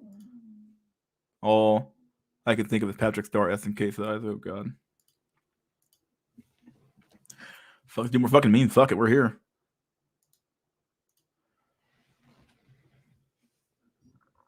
Here's a Magic 8 Ball question. All right, guys, ask the Magic 8 Ball a question. Magic 8 Ball, will I ever get a GF? Oh, don't count on it. What do you fucking know?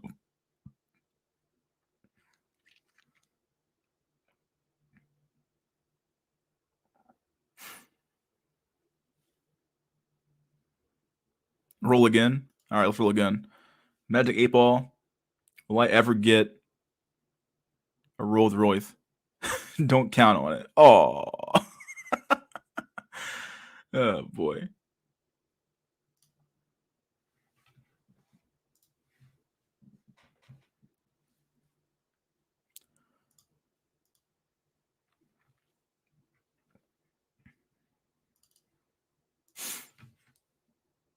One's pretty good, actually. Pretty good meme.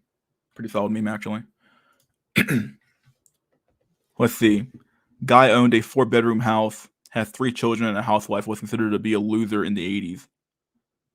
Where did it go so wrong? We're stuck in this capitalist dystopia that is the 21st century. Yeah, that's true, dude. How the fuck is this guy, Homer Simpson considered to be a loser?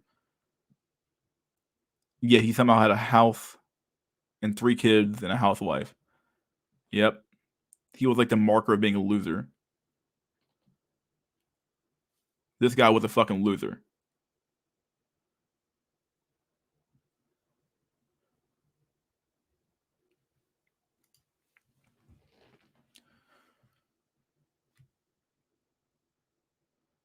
Homer is a winner now for sure. Oh, I said for sure, for sure. Nice.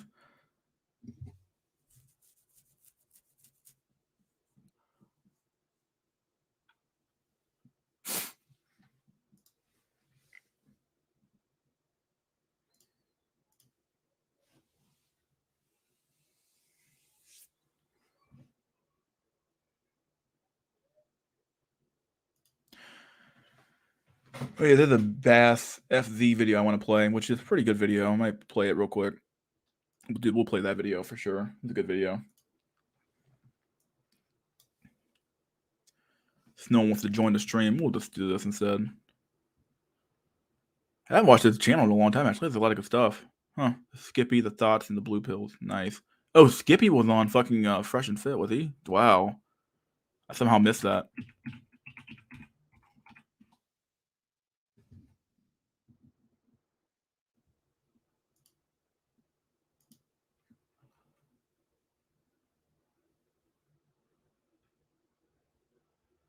Oh, and he had a debate with Hunter Avalon, too. Wow, I haven't watched any of his stuff in such a long time. I don't have to. Should I watch this video live, guys? What do you guys think?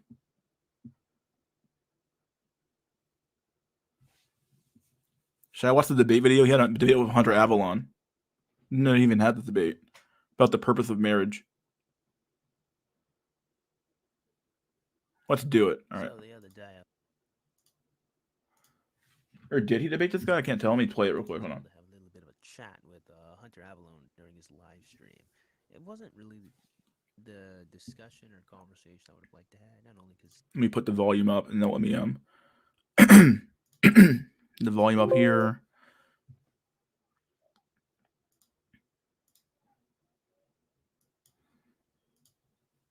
Here we go.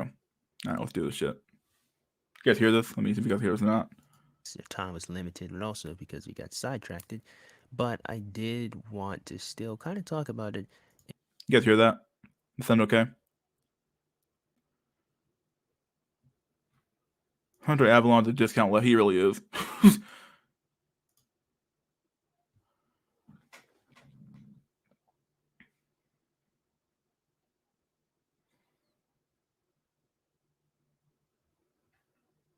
I guess you can hear it good. All right, good. and go over it. It's not even my best performance. Again, it's not as impactful as I would have loved for it to be, but I still like the topic and I still want to chat about it.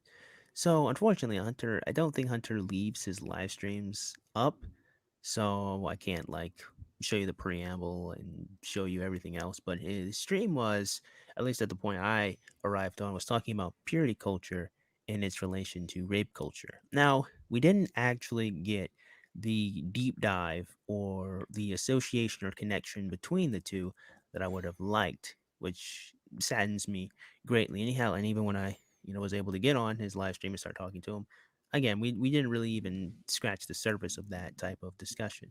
So I kind of want to scratch the surface now and also show you guys the conversation I was having with Hunter, because it does kind of split right at the middle where we start talking about the purpose of marriage and whatnot. And I'll go over that as well in a little bit too. So this is going to be a little bit of a long video. I assume, as I'm recording this. So we'll see when everything's said and done. So unfortunately, most of Hunter's stream was a little bit of what I like to call quote unquote cringe content. And I'm sure, I don't know if anyone else has a genre name, but I'm sure we've all seen it before. Is where basically someone takes a video that they vehemently disagree with, and then they spend most of the time cringing about it and saying that whatever is going on is weird or odd or strange without actually unpacking it and explaining it and talking about it. So Yeah, that's very true. It happens a lot on YouTube. Like the YouTube like bread and butter shit. Nowadays, it's like the, the bread and butter of most of the shit.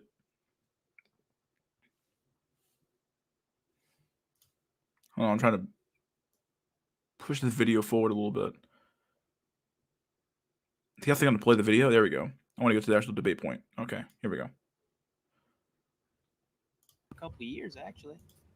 I remember you from way back when you were conservative. Dang. No. So Is he lighting up on stream? What the fuck? I'm really curious. Oh my god. Yeah, there we go. I had your stream on in the background. I was closing it out. So Wait, hold on. Someone really quick before I talk to you. Crimson Melody, thank you for the $10. Hey Hunter, I got a super wacky reply to the comment I left on your last video. Can I send it to you in the Discord or something? You might get a kick out of it. Yeah, sure. Go ahead and send it. That sounds funny. Thank you for the donation, by the way. All right. Sorry. Go ahead. yeah, so it's kind of hard, I guess. There's not really much of like a formal debate, so it's kind of hard to really like put up a thesis. But I guess I think the first thing we could do to get some focus is kind of talk about the purity culture thing, because while you're talking, I was thinking that this seems to be a pretty relative phenomena where like they'll have Are you think Hunter Avalon sounds like Tim Pool? Probably does. Marriage for the last 70 years has been as much of a political and economic religion than a religious practice. Yeah, for sure. Yeah. No, not November. Oh no, not Tim Pool. Tim Fool. Any true self here? Probably not many.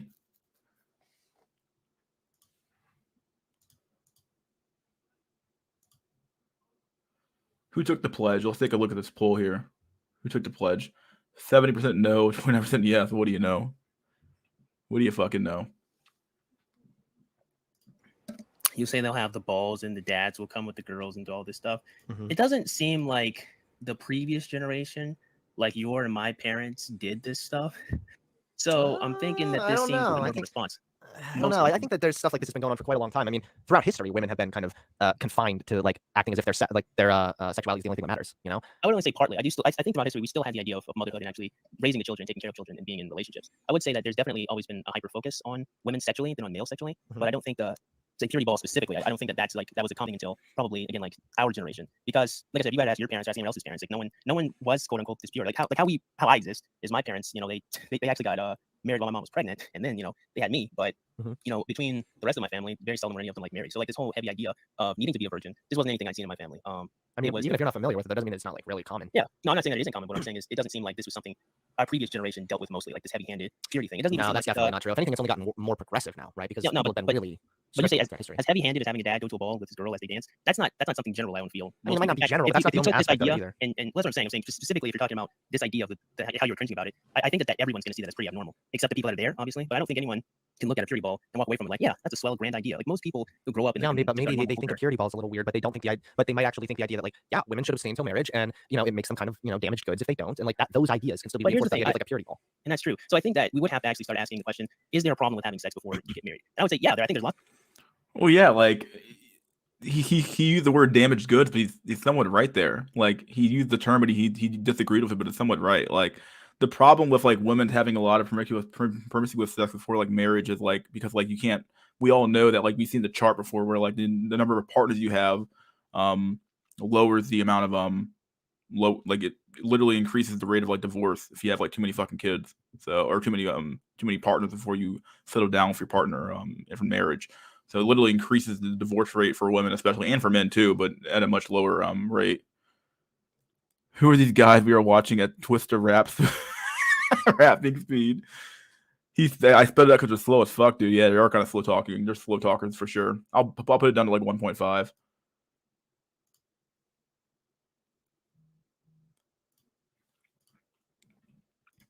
I've been thinking though, same standards should apply to men. Otherwise, it's hypocritical. Yeah, I agree with you on a more societal level for sure. I understand why the standards don't apply equally across the board though. Like we don't have the same standards for like different types of people for a reason, and but I do agree with you. I think that if men have to do it, I mean, implicitly, if the only way that you can have a system where like all the women remain virgins is if all the men remain virgins too. So like, it's only fair in that respect. But I do understand why the quote unquote red pill guys push against that stuff, because at the end of the day, what ends up happening is that sexuality for a woman is far more dangerous than sexuality for a man. And any woman who would literally go out there and hoe around and whore herself out like that is probably not worth marriage anyway to some extent. So she's kind of taken out of like the marriage market to begin with. But a reason why that standard exists is because sexuality for a woman is much easier to achieve and much easier to do when compared to a man. A man actually has to work his ass off to get sex, where the woman doesn't have to do shit fuck all for sex. Like, they have to literally open up their legs and make it happen. A man has to fucking have game, look decent. Not only look game, he just has to look decent at this point. But he has to like be relatively in good physical shape and look good generally to get sex. And women don't have to be anything really just to get sex. So like there's a double standard exists, but the double standard makes some sense. But I would say from a societal level though, I understand what you're going for though. Like it does make some sense why like you would want to have like, okay, like if you can't have sex, we should generally have a policy of people slow talking or slow stupid. We should generally have a policy of like people generally not having sex before marriage to some extent, but good luck enforcing that shit anymore. Let's do it. The problems, especially depending on the motivation of the people that are engaging in sex. Like, Can would you you agree have that consensual sex? You can have consensual, normal, healthy sex outside of a marriage now. Yeah, you can, and it could still hurt you. Like, for example, let's say you have normal. I would say it hurts women more than men. That's the problem. Like, it hurts women far more than men. Women are the ones who get damaged far more by sexuality than men do. For men, it's strictly physical. For women, it could be physical, but it also could be mental too. If they get really into the guy, and if they're really into the guy they're banging with, and the guy he's just looking at it as being like a pump and dump, well, that chick's gonna be scarred for life. She's definitely gonna feel some type of way about that shit. She's gonna feel some type of way.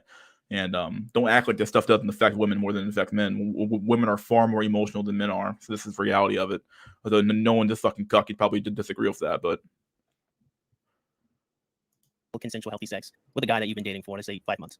And then you guys break up afterwards because the whole time he was just pretending and he just wanted to have sex with you. Let's say it's a long game, but the sex was still consensual. You guys still agreed. You guys still went on dates, had fun. Well, but then he was some like, people could be shitty, but like they could just do the same thing with getting married, right? Yeah, maybe not something as drastic as divorcing after they have sex. Yeah, but after they have exactly. sex, the guy could change his demeanor. He could change his tone. And already, I mean, we can even look throughout history and see how when when women are put in environments like this where they can't really leave the marriage, that puts them in a place where they can be abused more or less and can't really do anything about it. Like, you can go back and look at like the abuse of like spousal abuse back then, and women couldn't do anything. They couldn't survive without a husband.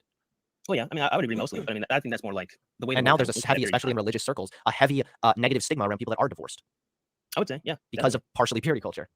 I wouldn't say it would be the purity culture, but it would still more be the tradition. Like, for example, like when you get married, the principal idea is you're supposed to stay with that person until you die. That's what the wedding vows are for. And usually like a failure to adhere to that would address that there's some kind of issue or problem that went there. So I think that, again, each each marriage needs to be addressed and thought of critically. However, if people are getting divorced, say for frivolous reasons or like quote unquote unreconcilable differences, rather than because the person say cheated or the person was abusive, then the reason why we have a stigma on it is because divorce causes lots of damage, particularly to the children that are involved. But for what if example, there's no children involved? Well, then at that point, there's no reason to get married. Like if you're gonna get married and not have children, you've kind of defeated the purpose. What? I mean, I thought you just said the point of marriage is to be together with that person until you die. No, well, yeah, the reason why you're with that person until you die is because you have children. The principal idea is when you have children, it's because you love the person and you're Oh god, this guy's so cucked on fucking love, dude. This fuck still believes in like true fucking love or some shit. No. The reality of marriage is that it was just strictly meant for children. Like the reason why you get married is so you have a family structure, you have a nuclear family structure to keep society up and fucking running. It wasn't stuff from the fucking like Disneyland fucking cuck shit where it's like, oh, you just we're gonna have love, man, and have free you're gonna be love each other and shit like that. Nah, dude, no fucking way. Nah, dude. Marriage is all about the kids. It's all about like once you get married, dog. Once you get married, dog, and you have kids, it's not about you anymore. The idea that marriage is for romantic love has done so much. It has, dude. It really has, dude. It has done so much fucking harm, dog. It's done so much fucking harm.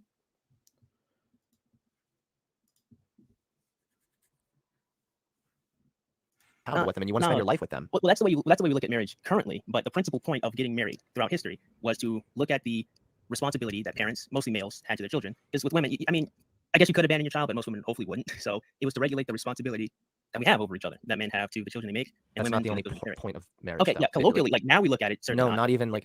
Well, okay, yeah, you're right. Sorry, throughout history, yes, the idea was that.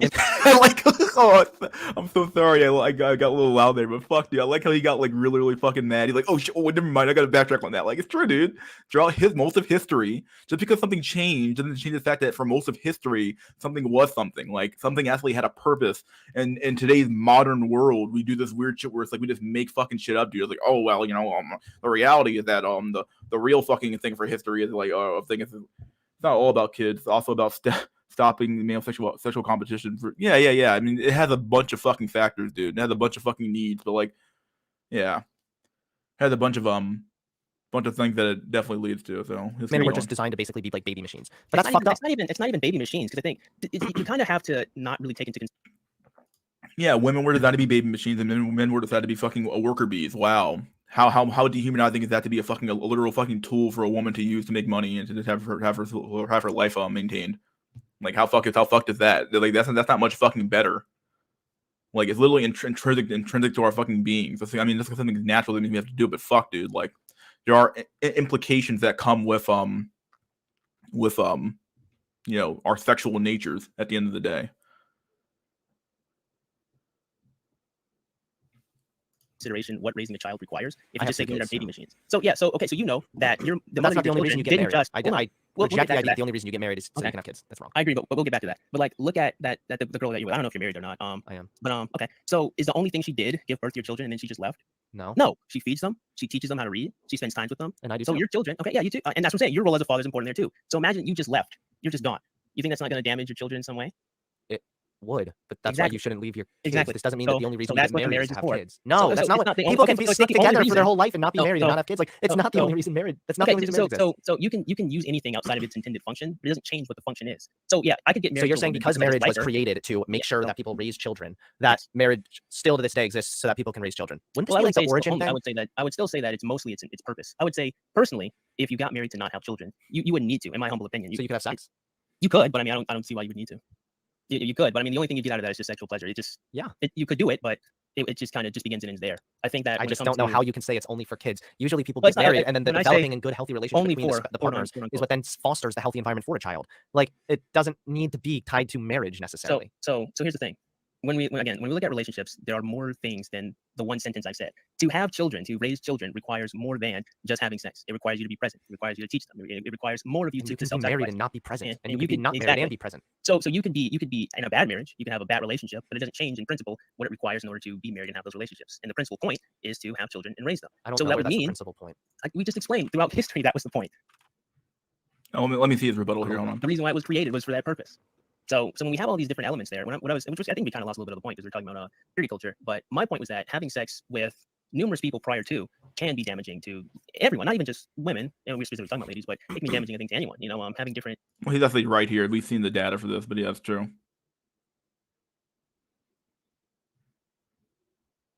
Wait, which guy? I don't know which guy it is. Is it the Hunter Avalon, the guy on the screen, or is it the guy talking? I can't tell who you're talking about here. Expectations and having that crash on you, or having different expectations and then feeling used afterwards. I think it I mean, would even the way that absolutely- we recognize it as the government, like you get tax exemptions for being married, but that doesn't really have anything to do with kids.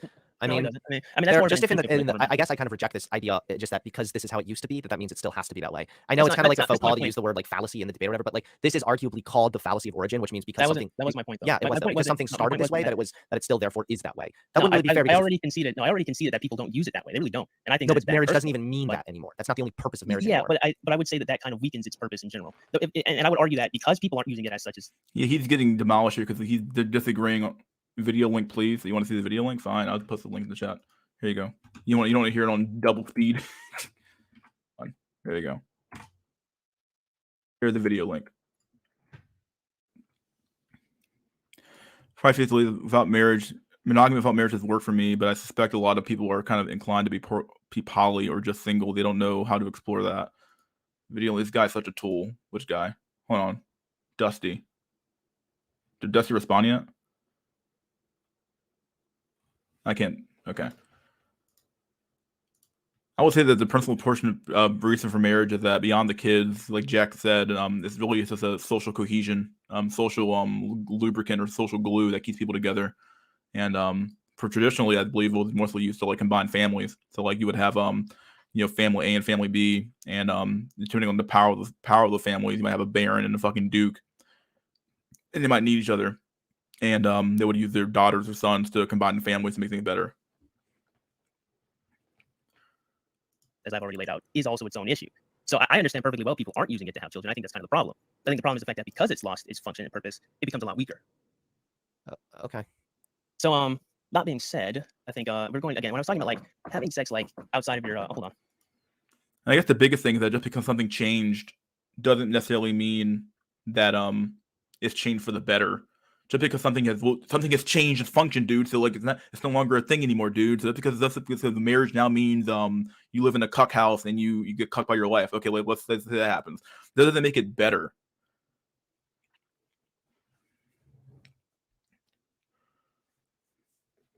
Like it doesn't necessarily make it better. Like the fact that something has changed its function. Okay, the function of marriage has changed, guys. So it's no longer the thing. You can't argue the definition anymore. Well, you can. I can argue that the system that we had before was better than the system we have now. It's easier.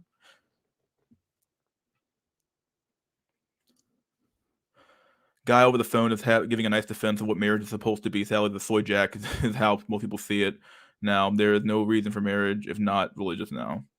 Yeah. Here we go. Let's keep going.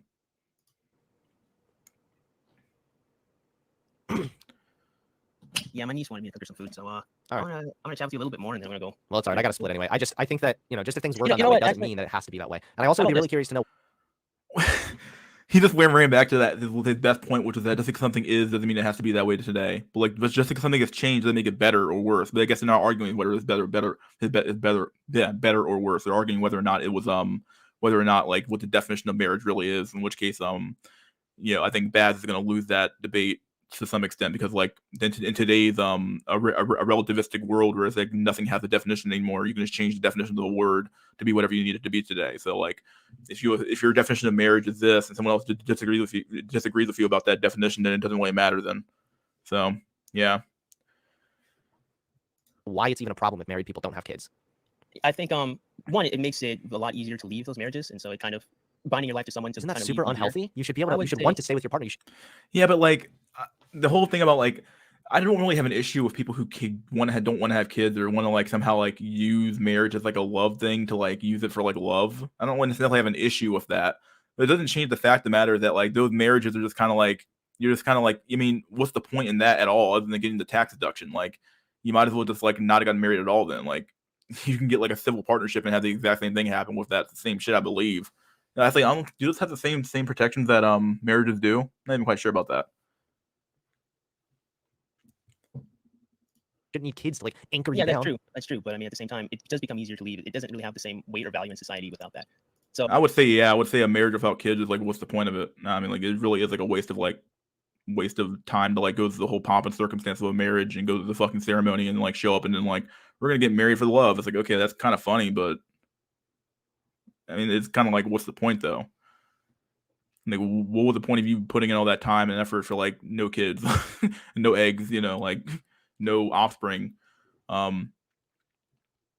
Yeah, I guess if the love is that strong, we decided to get married, which is the highest point of love, I guess. The highest point of love is to get married, I guess. I don't even know, but like, I would say people can get married for love, but I think that I would say I don't even disagree with the idea that you can get married without having kids. I think that's perfectly fine, but I think that the marriages that do have kids though are they might be less stable to be doing actually. Who knows with the kids being around, but like at the end of the day, the marriage really was just, I think it's meant to be a social cohesion.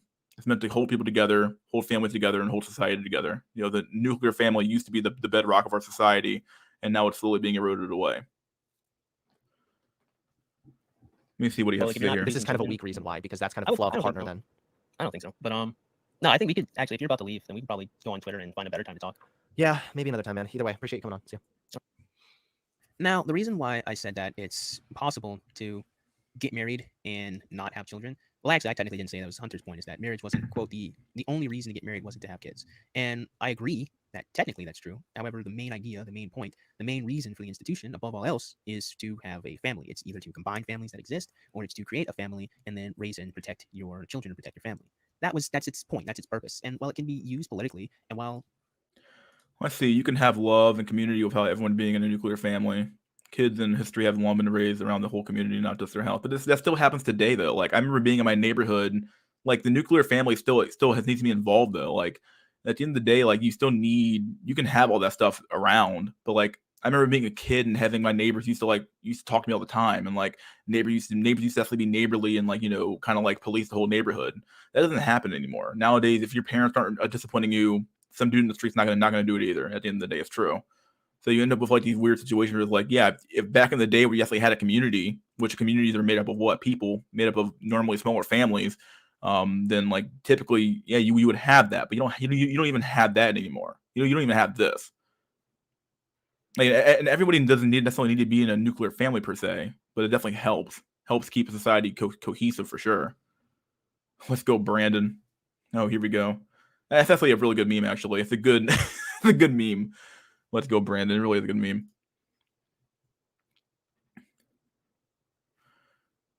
Let me see. Let me do some more memes here. I think we exhausted the video that he was in with Hunter Avalon. Let's keep going. See what he has to abuse say. can happen in marriages, particular circumstances don't change what something means in principle. And it seems like a lot of his chat can't understand the idea of a principal idea or a principal point, that there is a main reason why something exists. And while you can use No, it's not that they don't understand it. It's that they think that principal reason has changed. It's that it's that they think that the definition has completely changed. It's not a matter of like they disagree with you and like that they it's not a matter of like they're disagreeing on definition. They're just saying that like no, that definition has changed and that your definition is old and antiquated and our new definition is better, and that it better reflects the current time of today's age. And that's why if you're gonna get into an argument on definition, you can't really win nowadays because like definitions are something that's malleable, easily changed, and all that shit.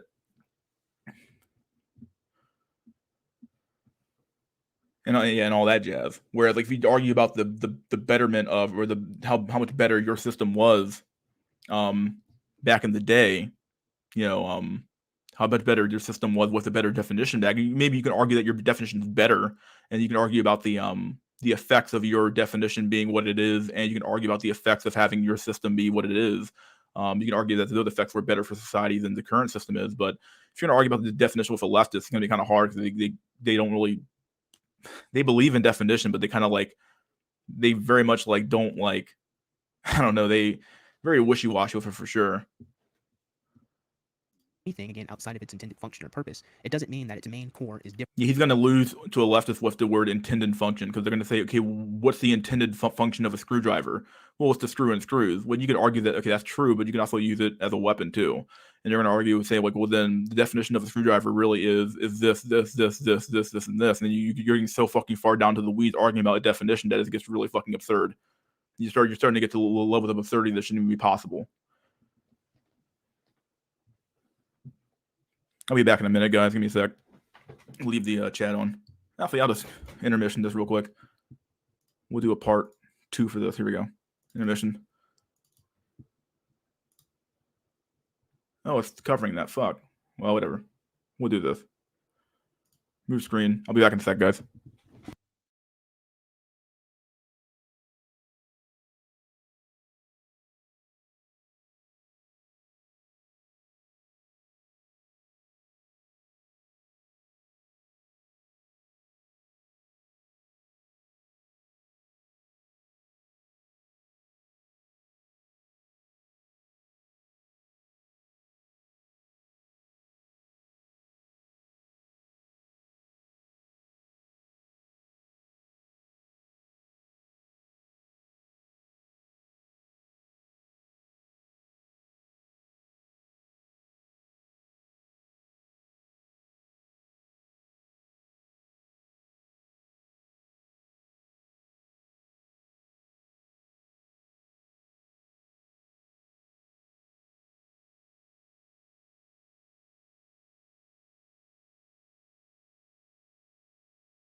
Okay, I'm back. All right, let's do this shit. X out of that. Oh, Jack's joining. That's crazy. Out of nowhere, all of a sudden Jack joins. Here we go again. Let me add to stream. Doesn't have his mic plugged in yet, though. Or that it's changed. In fact, I would argue, as I did in the clip, that because people are not looking for relationships in order to have families, that we have a lot of validation machines where people look for, as Hunter would say, to be with someone that they love and they find compatible. Now, the interesting thing with love and compatibility is it can be its own conversation and its own discussion, which I'm going to be happy to do in the near future. But marrying for love, which is oftentimes very, very frivolous, I like you squared, or rather, I guess to give a little bit more details to my thoughts. The way most people use love, quote unquote, is more of a way to express that something gives them great amount of enjoyment. I love movies. I love joyrides. I love hanging out with Carl. But love isn't the selfless motivator that you find between your friends. Not when people are describing it oftentimes in relationships. Love isn't the selfless motivator that makes you want to protect your siblings or protect your children. Love isn't that selflessness or that desire to see someone be happy and to help them and do for them. That is not the way most people use the word love, especially when they are relating to the male-female dynamic. In fact, the male-female dynamic most of the time is used transactionally. Most males and females do not date each other for the sake of the other person they're with, but they date someone to take something from them, and more than anything. Yeah, very true. It's very transactional by its very nature. I mean, it really is. Like you're trading in. I've made this point before, but it basically said that, like, marriage was the deal. Marriage was the big deal. Where the deal was that the beta male, he gave up his labor for the use of the womb of the woman, basically, at the end of the day. And when those two things don't align, well, then when one of those things comes out of whack and kind of out of value, well, then one man you can't trade your labor in for that thing anymore. Or when women make their own money, when all of a sudden that trade's no longer viable anymore, you have to come up with something else. Else, use them to aggrandize themselves or use them to elevate themselves. Whether it's a man who has an attractive woman to look good or to only sexually satisfy himself, whereas a woman who also tries to find males that are sexually attractive to look good to their female friends, but also they want males with lots of resources so they can take things from them or have an easier time in life. Most people aren't looking at a woman and think to themselves, how can I help her? And most women don't look at males and think, well, how can I help him? They look at relationships and say, well, what can I take from you? How can you give me something? It's very selfish. And from that dynamic, from that selfishness, if someone stops providing or if someone stops giving you what you want, be it validation or money, that's when the breakdown of a relationship occurs. That's when the relationship, a lot of people find, becomes very miserable. People find that they have to try to maintain something that they're not getting anything out of. Unfortunately, this conversation is a lot more extensive than what me and Hunter could have put on here. I'm not even sure if he was willing to do so. You saw he was kind of rude when he ended the conversation. But the point is, I don't think that the way we use the word love, and I don't think the way males and females, quote unquote, love each other is honest and true. I feel like, again, most relationships exist for the own individual's validation, and that's why it's weaker, and that's why it allows for relationships to break down. So while you can have the particular circumstance of two people, a man and a female, one has a vasectomy and the other one has her tubes tied, and they just never have children, while that may happen rarely, that particular circumstance doesn't change the vast reality of the situation. And while you can certainly have children outside of a marriage, it doesn't change what the marriage was for. The marriage was to make sure that people are bonded together and they don't leave. Yeah, very true. Very true. Can't argue with anything he's saying here, really. Although, once again, he's going to argue with the leftists. They're going to say, well, that's not really the point of marriage now. But you can get married for love. And Is it meant to keep people together? I guess you could say that from a legal standpoint, but it's not even legally though, because you can get divorced. So like, what's the point if something that's meant to have a function to say, hey, keep people together, doesn't have that function anymore? It's sort of lost its function now, to some extent. So like, I'm not really disagreeing with him. I'm just telling him, just kind of like trying to like play devil's advocate here, maybe a little bit here, but yeah. Something has lost its purpose, or the purpose is basically being overridden by the fucking state or by the system, then at the end of the day, that thing has lost its kind of lost its edge that keeps people together to some extent. So yeah. Jack, you joining up or what? Like you left and you came in and you left. What do you say? Trying to fix it. Nah, my mic is fucked. Okay. See, I think I've done enough of this video.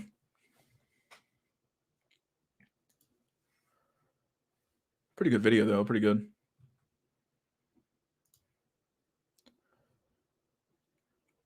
Wow, there's one with Skippy on here. Well, I had no clue he did one with Skippy.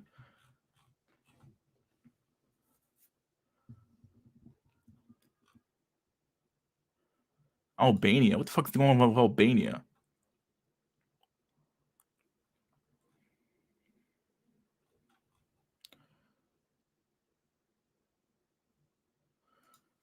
You can't even have a family with one wife. This wife stuff, this modern BS.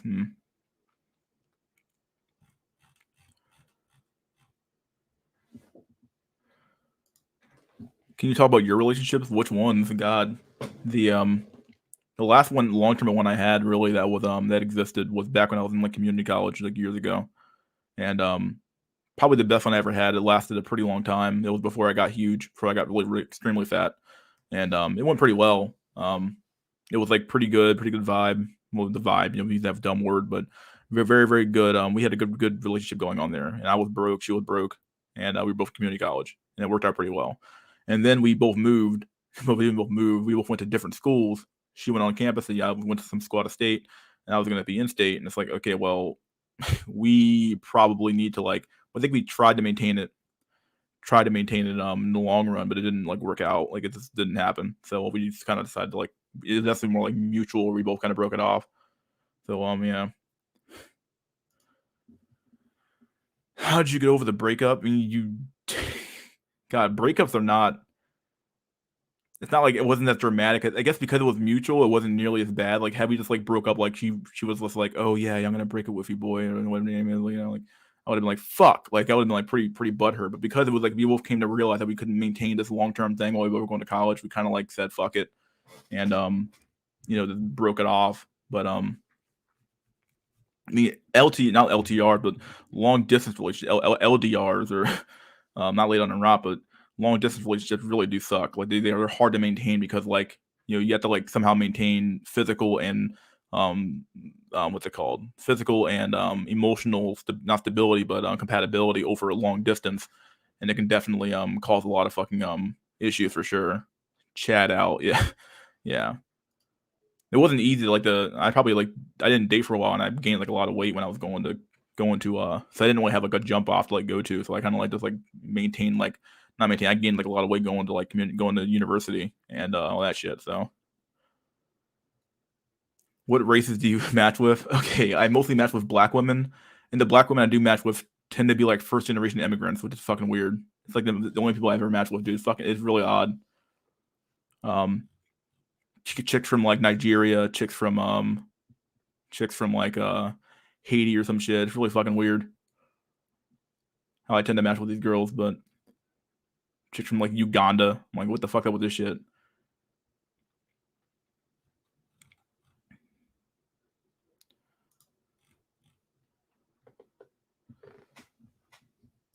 Oh, sad face. Yeah, sad face, dude.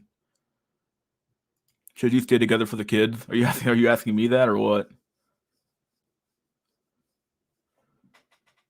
I'm still not over my breakup. My performance in life dropped a bit. Yeah, it definitely doesn't affect you mentally though. Like I definitely like probably why I gained a lot of weight. I was pretty stressed out during my university time, and I had somebody to talk to. It probably would have been a lot better. I would have had a better time at university, but I didn't really have anyone to talk to. I was kind of like alone, kind of a loner. So, oh god, that's the $1 million question, right? Probably like the answer is probably going to be like, I would hope to say yes, but the reality is that sometimes that relationship can be so fucking toxic that like the kids might be better off alone, might be better off at two separate households, but not necessarily the best situation to be in either way.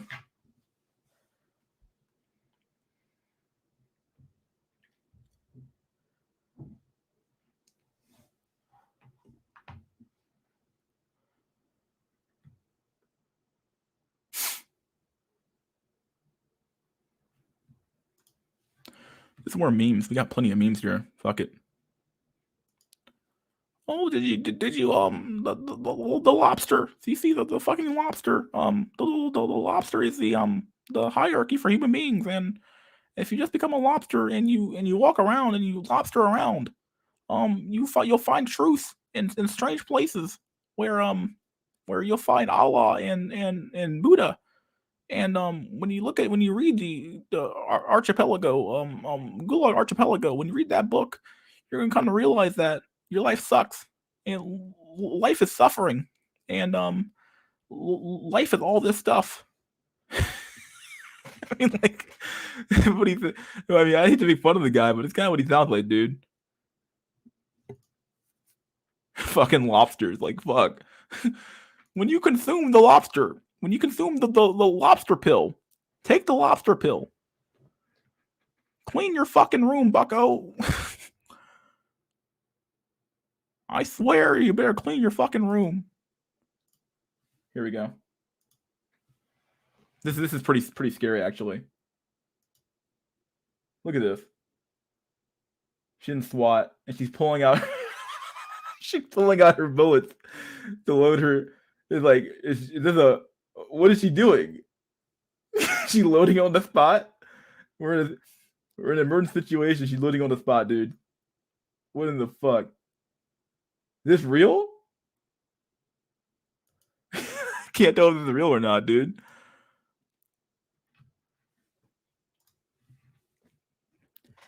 How the fuck are you gonna be loading up your fucking shit the day of? Like, like, oh shit, dog, we got a situation going on, my dude. This has to be fake, dude. It has to be fake, dog. It has to be fake. I'm like, there's no way that's real. I'm like, you gotta be kidding me, dog. You can't be loading up your bullets on the ground, dog.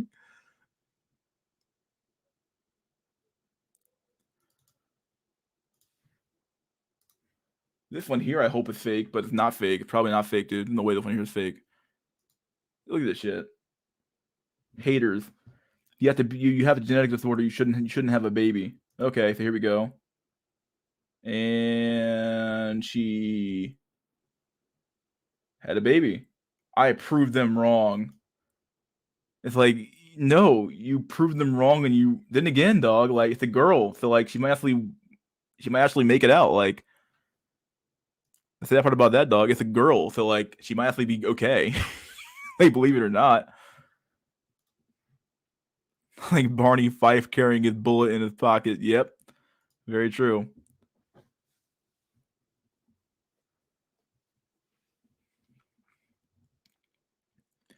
Yeah, but keep in mind the kid is a fucking it's a girl, so like the girl might actually be okay. Like, believe it or not, like, hey, someone found the time to knock that thing up, dude. So hey, somebody found a way to knock that thing up. So I don't know, dog. The absolute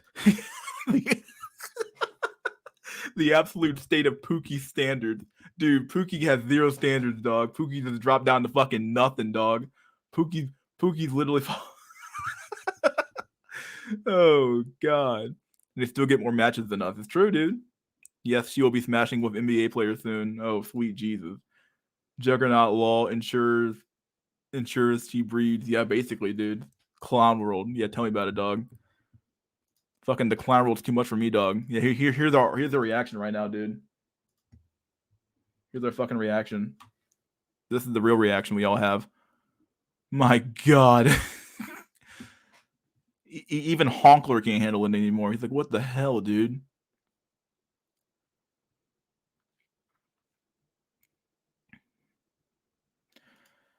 I feel sorry for the man who was desperate enough to say this or nothing. Basically, yeah. That creature's going to cost the state a fucking fortune to raise. Yeah, tell me about it, dude. I'm gonna honk. Clown World. Yeah. Pussy don't got a faith. Ray Ray. Pookie and Ray Ray, dude. Oh god. Clown Universe. We're in Clown Universe, dude. Not Clown World. We're in Clown Universe. He's gonna honk, dude. Honking right now. Just let it go, dude. Just let it fucking let the clown road consume you.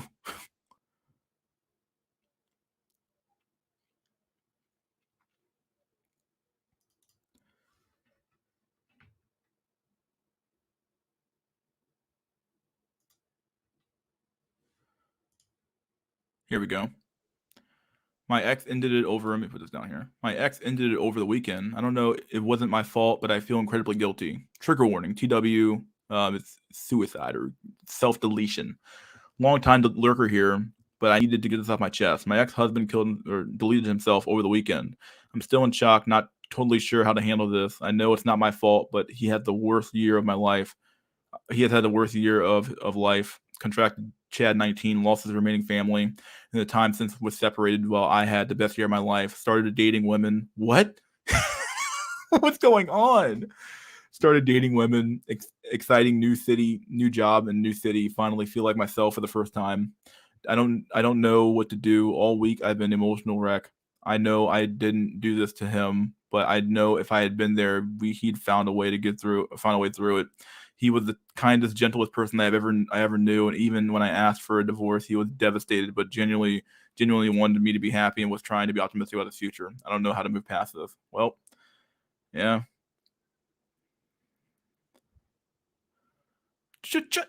Women are right, guys. Women are right. They always make the right decision. They're making the right decision. They're right. Women are right. This is perfectly fine behavior. Women are right. Or rather, bucko, women don't give a fuck. That's what you should be saying. They don't care about you. They don't really care about us. Yeah, that song's really good.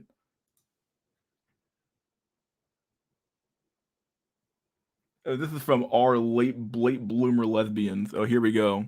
Here we go again. Trigger warning. I came out to my fiance last night and he tried to delete himself. He said that I have ruined his life and he can never trust a woman again, so I won't be able to move on.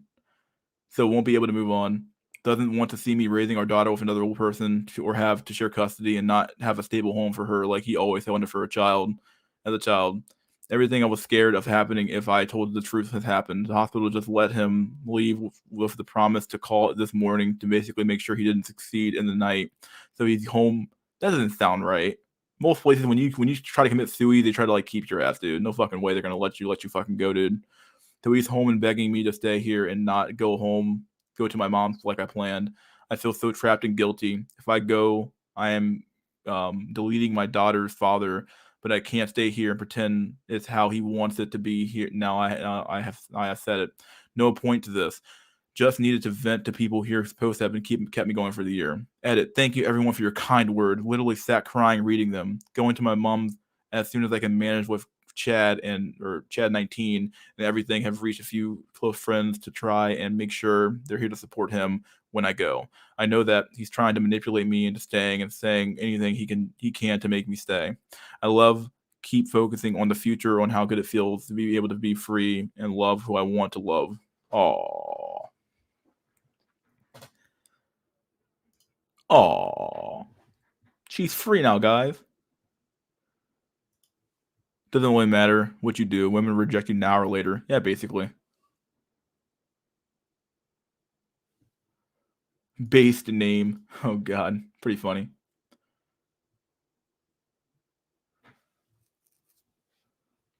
Kermit the Lobster Man telling us women. All right, yeah. Wash your penis. Jordan Peterson. Basically, my vote said wash your fucking shower, dog. That post summarizes exactly what marriage has come to. Yeah, tell me about it, dude. She has her freedom now, dude. She's freedom. She's free to carpet munch as much as she wants. Anyway. Here we go. Wow, these are like really pretty brutal stories, actually. Here we go. You're throwing away 11 years of marriage just for sex and sexuality. This is what my soon to be ex husband just said to me. I've told him it's so much more than that with my girlfriend. So much more. I'm tired of feeling guilty and shame from him and my family. Sorry, I'm writing the same story. Just wanted to vent and hear you take the comments. STBX is moving out next month, hopefully. Wow. Well, there you go.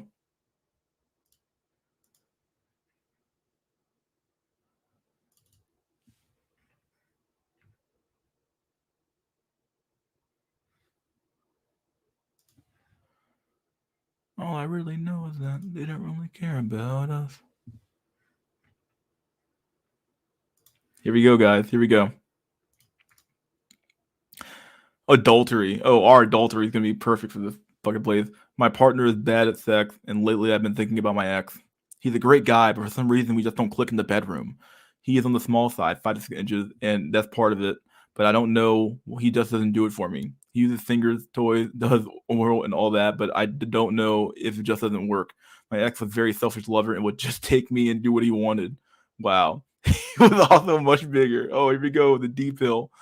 I know that it shouldn't matter, but more and more lately, I've been fantasizing about my ex, watching our old videos. Wow, I called him recently and hung up and said I butt dialed because I felt so bad, but I don't think I'm going to be able to stop myself. I love my boyfriend, I really do, but I have a physical side to me that has needs. What do I do? I mean, what do you mean? What do you do? I mean, we all know what you're going to do. So why the fuck are you trying to like sit here and like trying to like virtue signal and say I'm trying to be a good person, but in reality, I've already kind of like decided in my head what I'm really gonna do. So I'm gonna come here and fucking make myself feel good. Yeah. Sing the rest of that song, and this will be the second band stream on this channel. I know, dog. Oh god, I thought about singing that song, but yeah.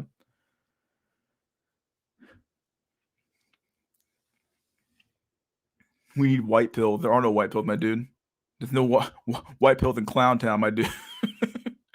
No white pills in Clown Town.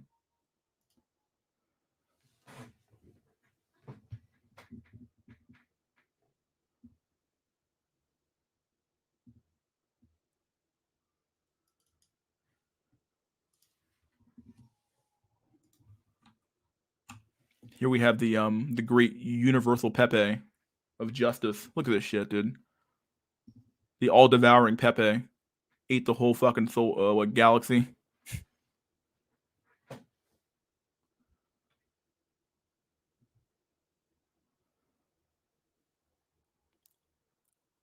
Just sucking down the world. He has ascended past his mortal plane.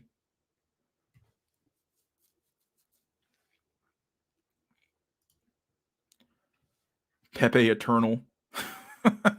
Masterwork. The D pill is real, dude. How it feels to chew 5 gum.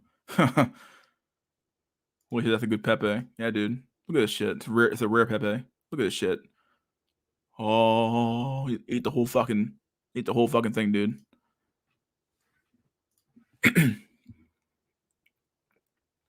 I have 44 people in here. What the fuck's going on? Is there nothing else going on tonight? I can't be the only show in town tonight.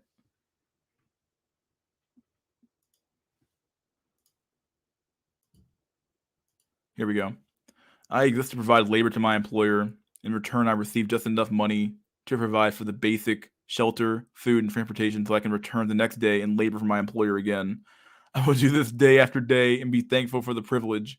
I will do this week after week, month after month, and year after year until my health and body can no longer provide value to my employer. Then I will die.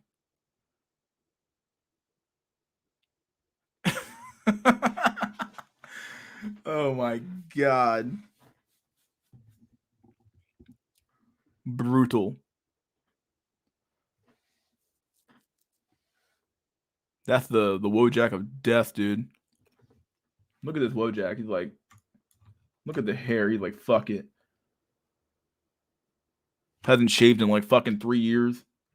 This is all he can fucking muster. Look at his eyes. Look at the cold, dead eyes.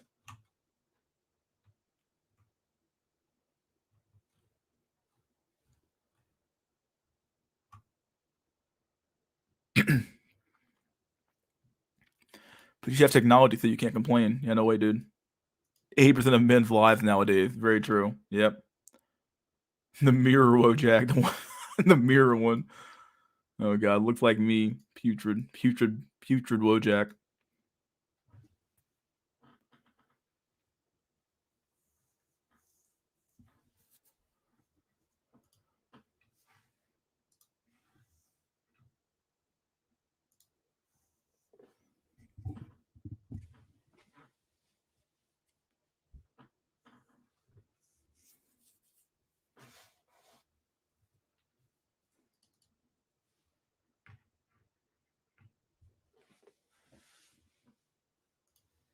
Here we go again. Here are some good memes here.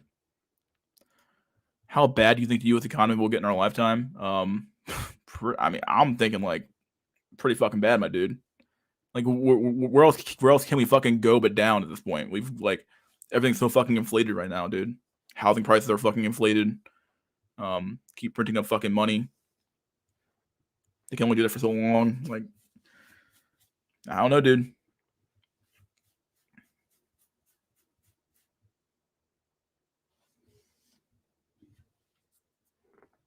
Here we go. Here's a graph showing all the genders that exist in relation to time. Please note, Tumblr was established in 2007. So here we have all the genders here. Just two. Then all of a sudden, boom, something happened. Something happened here. I don't know what happened in 2007.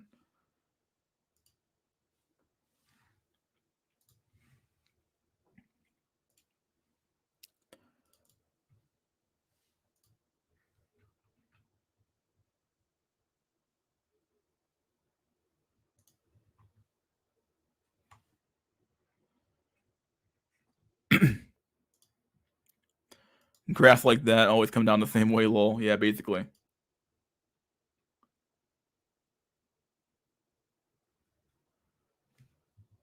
Here we go.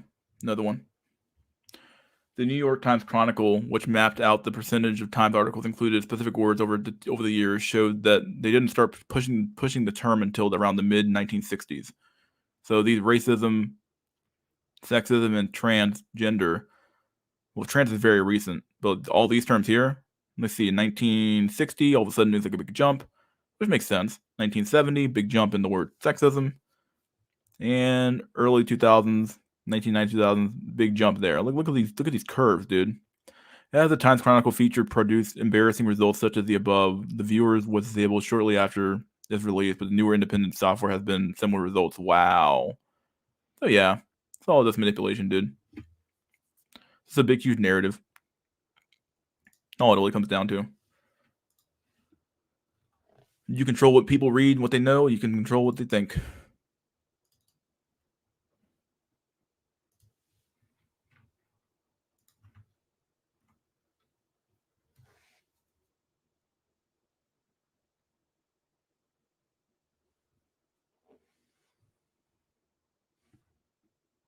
Here's another graph, a bunch of graphs here. Racism is an interesting word in that it has no set definition. What was considered perfectly normal a few years ago is now considered racist. Here we have all these terms here. So we have 1970 to 2018. New York Times word usage frequency 1970 to 2018. Let's see. Yeah, I know I gotta drink some water. I got some more water actually pretty soon. Sexism, 2018. All these terms: misogyny, patriarchy, sexist. They've all exponentially gone up by like 1,000,000% in their usage of the word racist, racism, racist, institutional racism, systemic racism, whiteness, white privilege, white nationalism, white supremacy, KKK, which has dropped off a lot. Women's empowerment's gone up 1,000,000% in 2018. Mansplaining's gone up. Toxic masculinity, all these things went up. All these things went up at the same fucking time. And but don't worry, guys. Pay no attention to the man behind the fucking behind the fucking the curtain here. Yeah, no, pay no attention to that. Bullying, discrimination, abuse, marginalization, subjugation, cultural appropriation. I remember that one. Microaggression kind of died off pretty fast, actually. This is definitely the fate of all these. This guy here was right. Look at this shit. Nothing. Boom. Dead. Yeah. At least you hope it's the fate. Intersectionality is kind of dying off a little bit now too. Activism's dying off. Amazon, General Motors, China. Like look at this one here. I wonder why that one fell off like a fucking roach.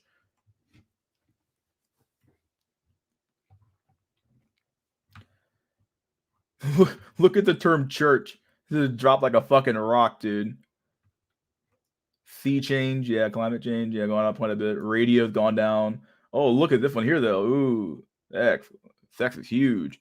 Duties, yeah, look at that one down. Safe space going up quite a bit. Tolerance going up quite a bit. Yeah, dude, just pay no attention to the man behind the curtain. No, don't do that.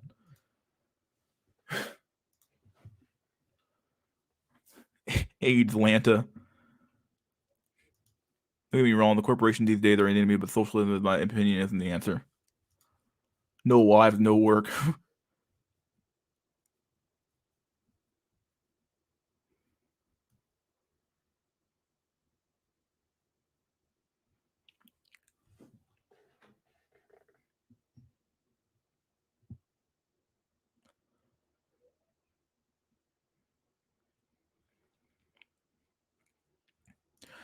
People are buying a property without even seeing them anything as long as they're just not sitting on cash. Yeah, basically. Yeah. This school, what region of the U.S. should I try to move to as a HAPA? I don't know much outside of coastal cities. Fuck if I know, dude. Good luck with that shit.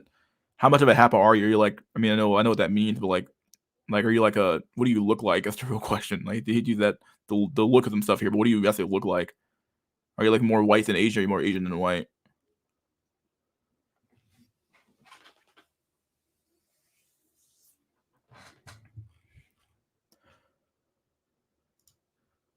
Let's see what else we got here. Have we got more? We got more graphs. Fuck it. 2 hours and 26 minutes of streaming nonstop on my own. How is this possible for me? How do I do this?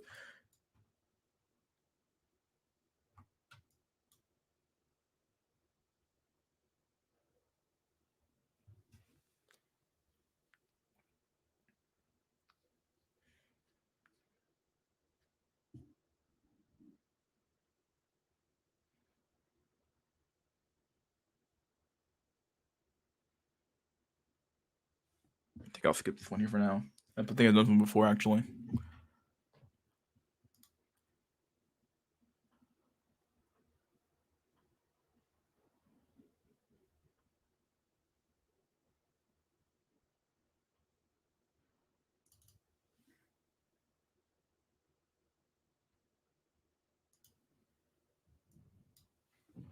Here's the real question, guys. What happened to these girls? Look at her. Looks normal as fuck. Then you get to this thing. What the fuck is this thing? What the fuck happened? She was a normal looking girl. Is this even the same person? This can't be the same person, right?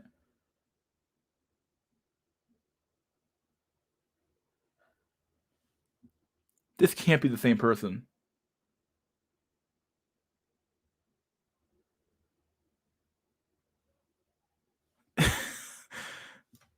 It just can't be the same person, Doug. She was finding herself. Tell me about it. The fuck's going on?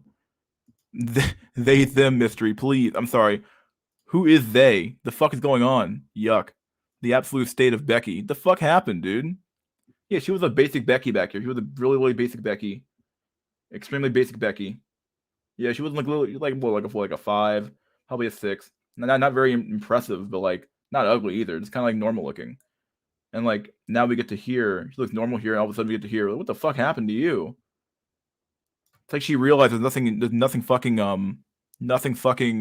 unique about me, so I'm gonna fucking just destroy my fucking self. It has to be fake, dude. But then she also could have gained weight too.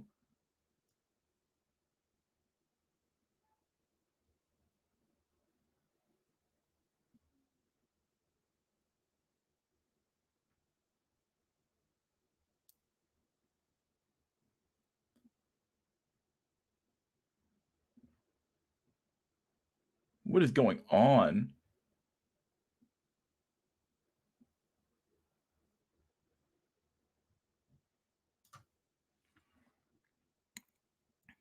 God.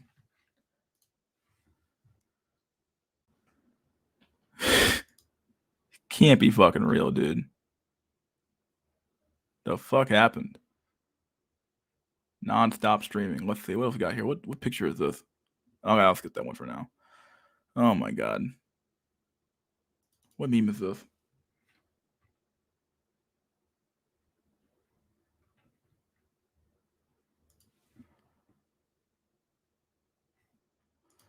Oh my god, my back is killing me.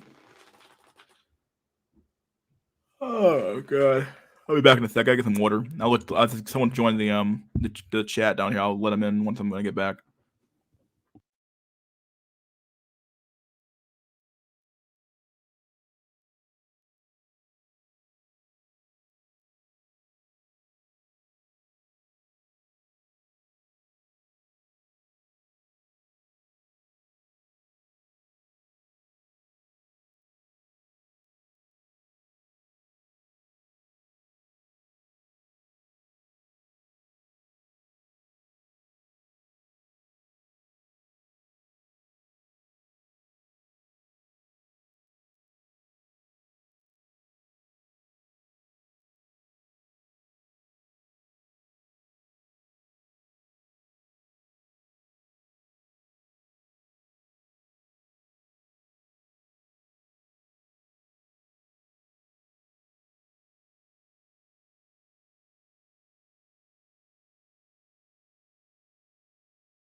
I'm back. The black incel mic problem needs to be addressed. The fuck? Not an incel, but yes. Here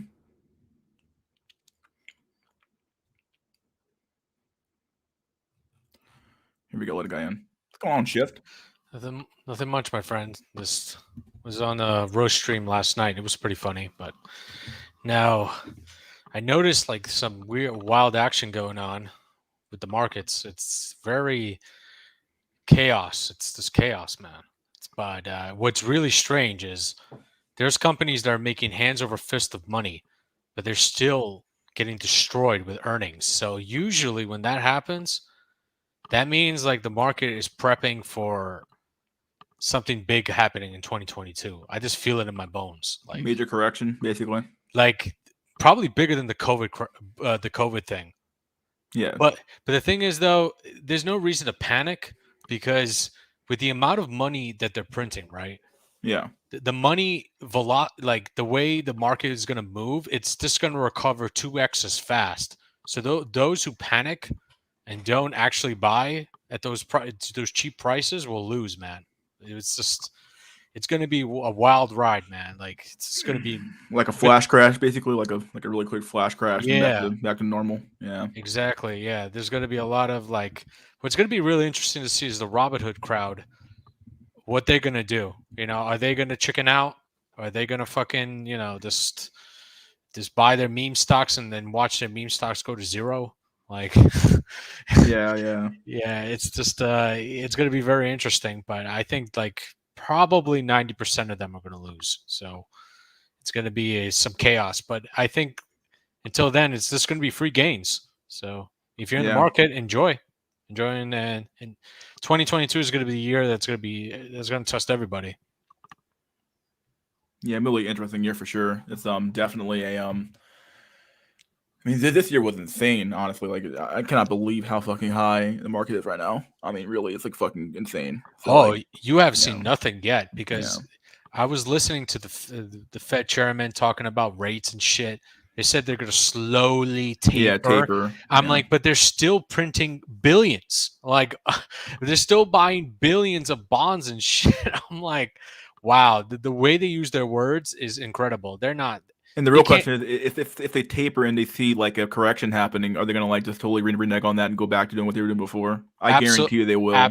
Absolutely, they will. It's just that they need the big boys. The big boys don't want to buy at these prices. They absolutely not. Yeah. They never buy at market price. They always, and in order for them to fill their money in, like every time it dips down, right, like a big crash, and then it goes up again. Like that's when it dips down. That's usually when they're buying, and then there's the small rally, and then they buy their money like in thirds or fourths. They never buy in one shot. They just buy in layers. Yeah, exactly. Yeah, they can't time it. They can't time it either, but they know that they're going to be bailed out. So just that they need a lot of losers, just to get those cheap prices. So, but I'm seeing like I use a service. It's called Unusual Whales, and it's a very interesting service. There's the free one. He has a Twitter account. It's basically they monitor big option value. Oh shit. Oh, sorry about that. Yeah, no problem. It was like, oh shit, a conspiracy. Sorry about that. Yeah, go ahead. Sorry. Yeah, it basically the fucking guy, really good actually. It's a free. Honestly, there is the paid version. You get a little bit more, but still the free is pretty good. Mm-hmm. They basically monitor Congress and whales with big orders, what they're buying and what they're selling and shit. And if you know that, it's like, goddamn, you have so much good information. Like Nancy Pelosi buying Tesla, some of them are just buying Apple. I've been seeing so much buying calls. It's this market is ready to rip. Like I think there was one guy that had a huge order of like the S&P 500 going at like the SPY, right? Right now it's like a 460, 470, whatever. They're saying it would go to 496 in December. I'm like, what the fuck? That's craziness, man. That is a mania right there. Markets love to end in like those type of like blow up tops. Yeah. Probably January until February time. That's what happened also in 2017, 2018. Like there was an epic like rally like in 2018, early 2018, and then February came and then like 10% correction. And then at the end of the year, that's when it just started crashing. It was just it's going to be a very, very crazy year, I think. 2022 is going to be, which is good because honestly, this year has been really boring. Like, yeah, just kind of watching stuff go up all damn day long. And it's like, okay, this is like piss boring. Like watching paint dry. Like fuck it. I want to watch some carnage, man, because it's like, god damn. Well, you almost need the carnage now because like who's gonna buy at these prices, dude? It's fucking insane. Like, I almost like I struggle to like buy anything. Cause I'm like, what's the fuck's the point? It's like so fucking high up here. I'm like, I can afford it. Just like, do I want to buy now? Or do I want to wait? Like, I don't know. Like, it's like a lot of like the shit's like fucking insanely overpriced in my opinion. But all I gotta say is like, buying at these prices is like forget it. Like I've been just like de-risking off. Like I'm sure it's gonna go up. I have some plays there and there, but I'm planning to sell into strength. Like I can't time it really, but I could time like the emotion, right? So because I know in January and February, you're gonna watch some Twitch thoughts or whatever, posting like, look how much money I made, or like the newspapers talking about all-time highs, the market is unstoppable, this time is different. Once they say that, it's like it gives you clues before something happens, but it's going to happen probably weeks to a month later. Yeah. But yeah, like feeling at end of year or beginning of the year is good for tax. Yeah, it really is. Makes way more sense to do that for sure. Yeah. Late December, early January, you're golden. Yeah, that's pretty much it. That's what the big boys do, and they're just waiting for the fucking, the sale. Yeah, and then the flash crash. Yeah, wait for the sale to show up, buy the sale, then you just ride the wave up a little more. the only thing that's going to be interesting to see if they do some shenanigans with the money market accounts or something like that, or they make rates. I wonder if they're going to make rates go negative if it gets that bad.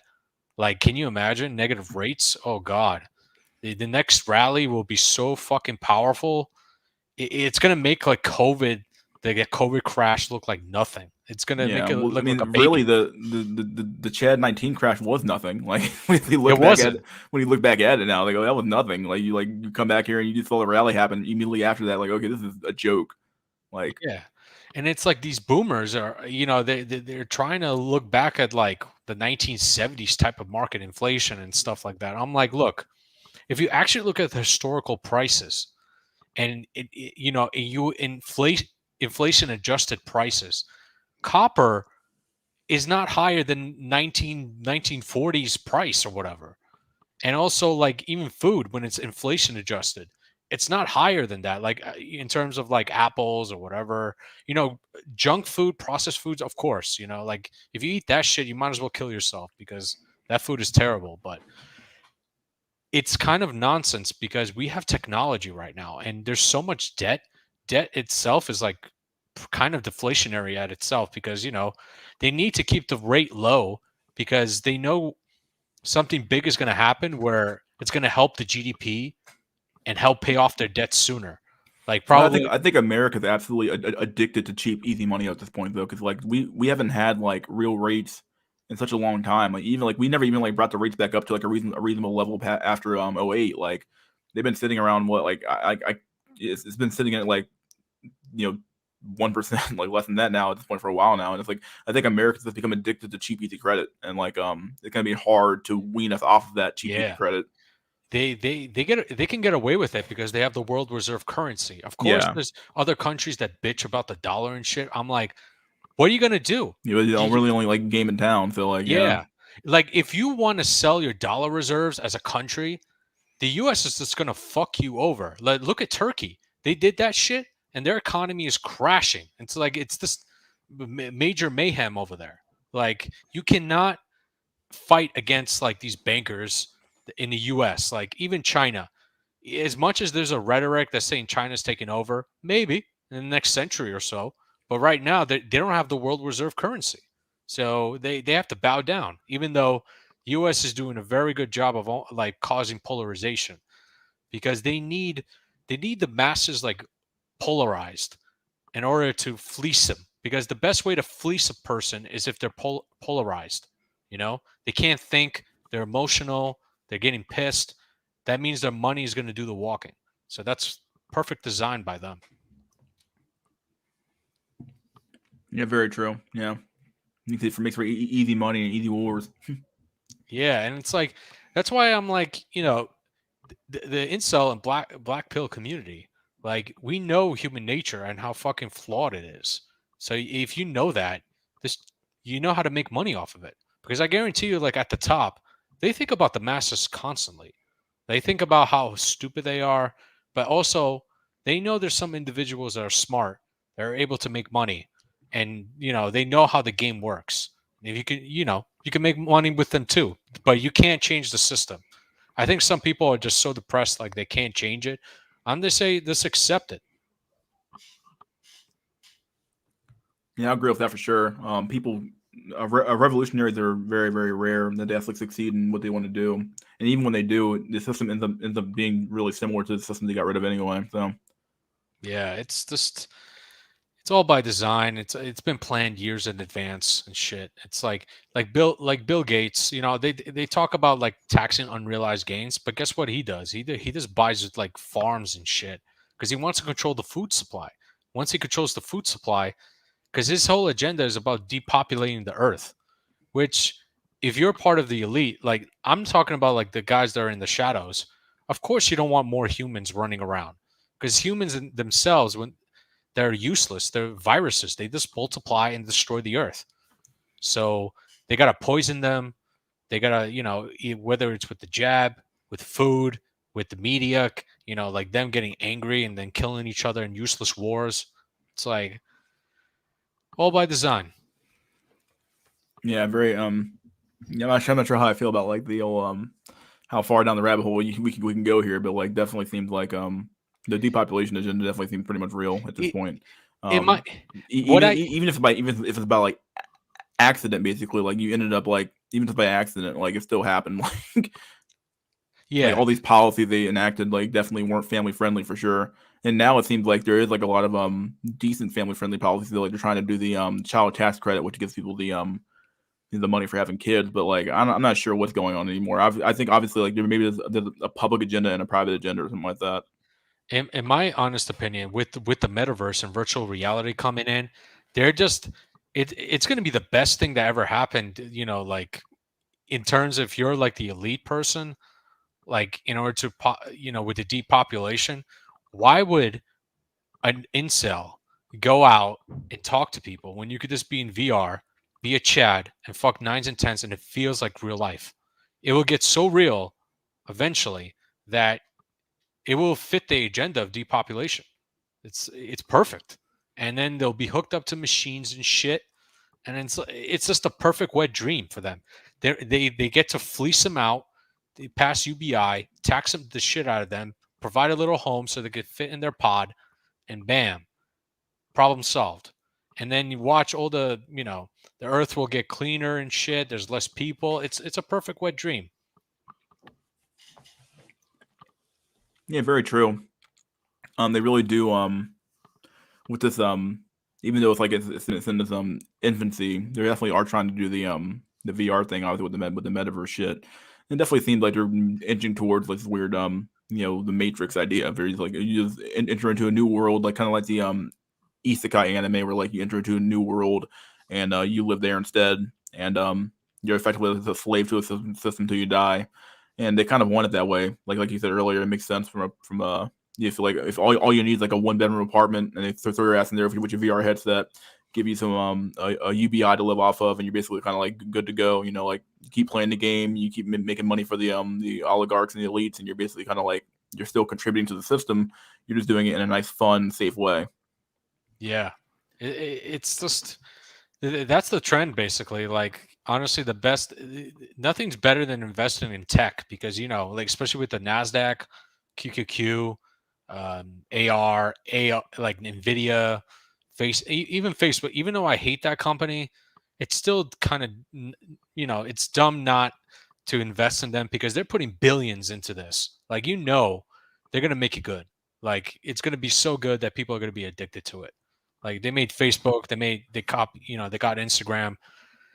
But I think eventually AI will get, probably maybe 20 years from now, the small player can compete with the Goliaths, and eventually they can, it's just going to cancel out, and then in the market, like what's big usually falls after a certain amount of time, like the Rockefellers and with their Standard Oil, like it didn't last after a while. It's just this how it is, There's always a new player in town. Yeah, for sure. This guy here said, "Metaverse is a meme. It will fail miserably. The actual future awaiting us is rolling blackouts and food gas shortages. Maybe in the immediate future, but it feels like sometimes."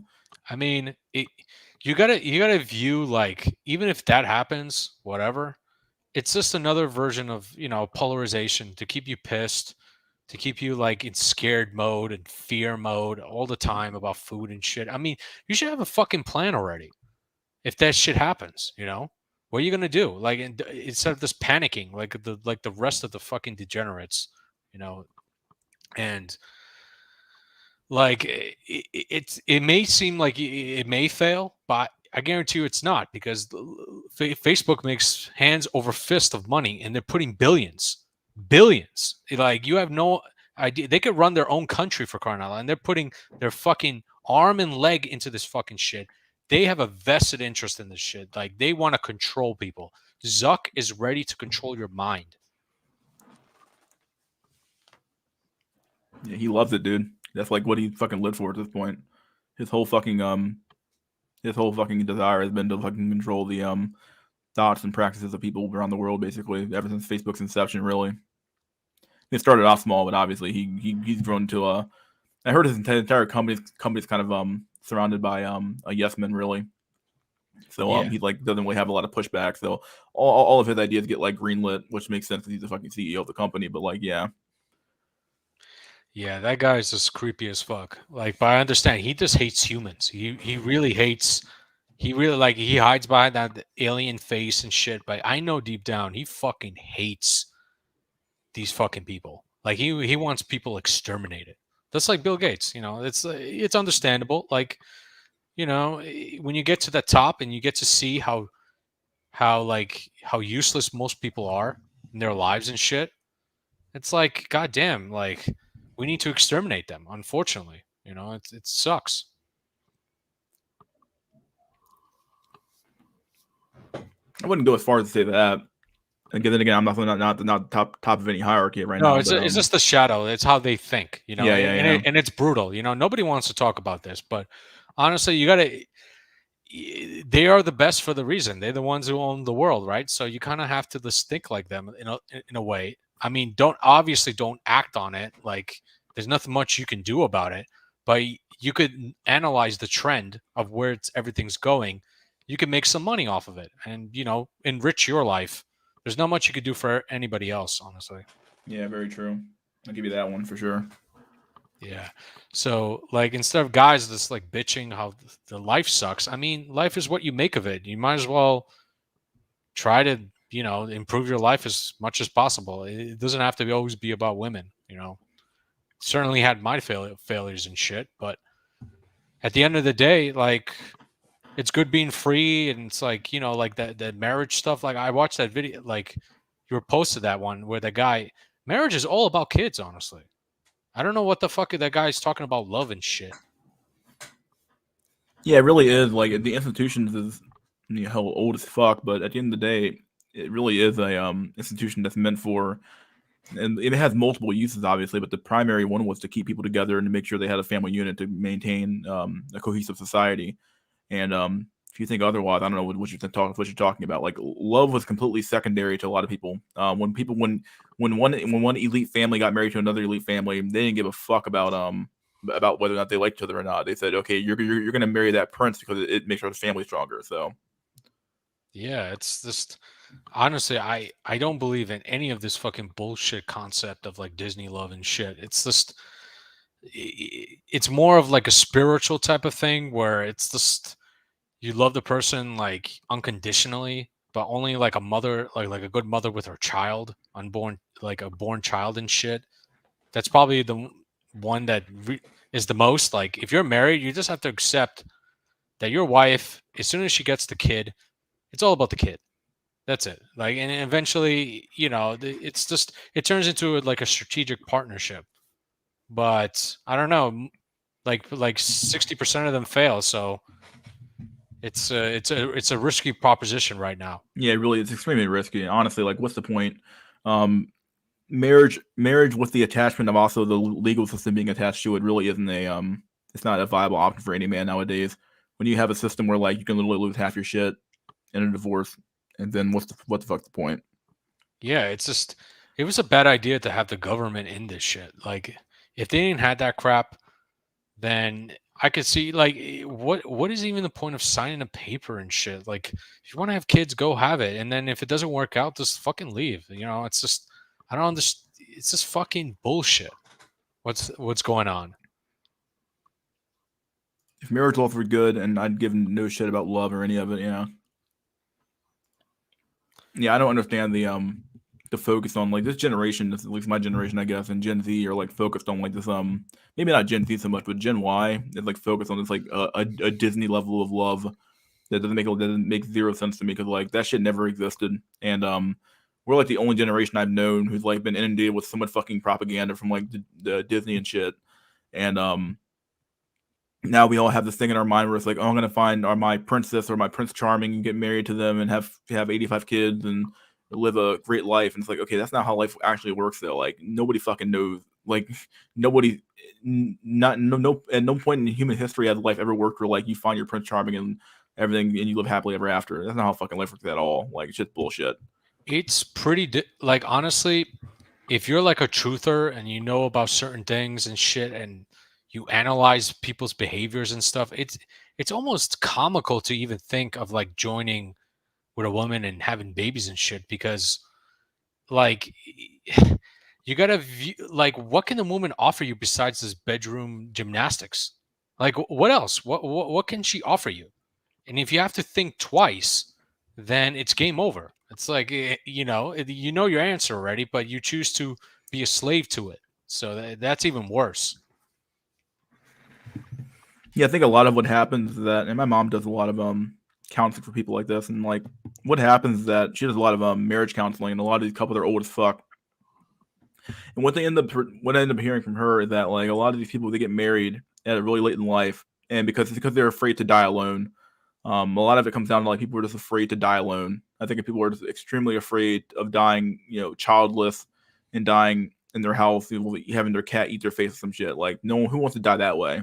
So people figured, okay, well at least I can have like this woman here to take care of me in my old age and handle my shit when I'm like 85, and so that way I don't have to worry about dying alone. I think a lot of men, especially, are afraid to die alone, especially because like men have a huge hard on for the idea of like legacy and stuff like that.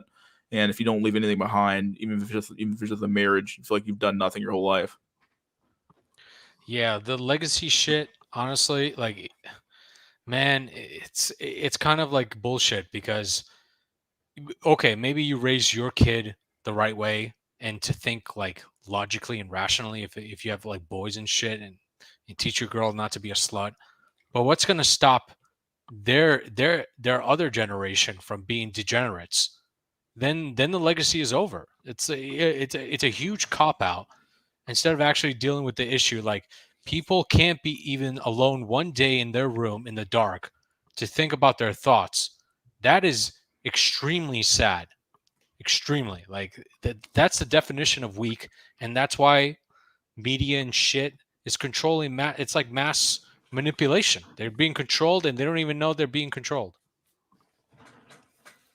Yeah, I mean, I don't know. I can understand why some men.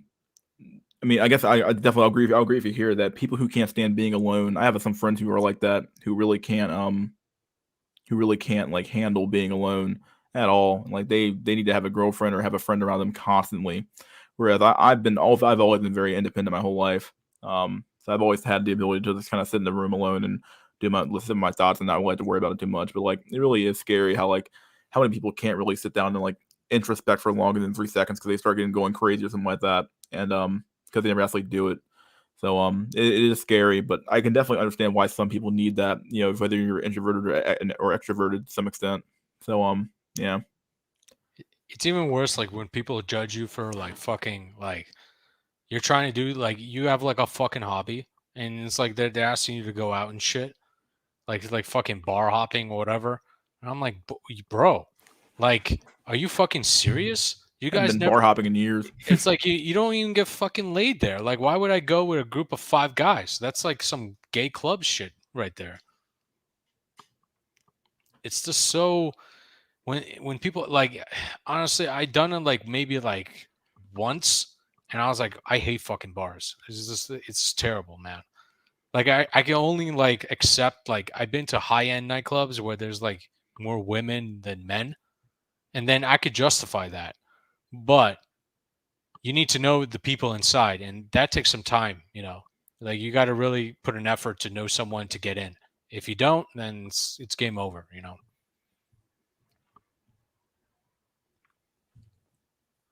There's no point in teaching a girl not to be a hoe if there's no downside for being one. The mental deterioration is a downside. Yeah, but like they don't really view that as being a downside though. That's the problem. Like you can't really see it. I guess you can see it, but they don't really care though. Like it doesn't care that much about that shit, dude.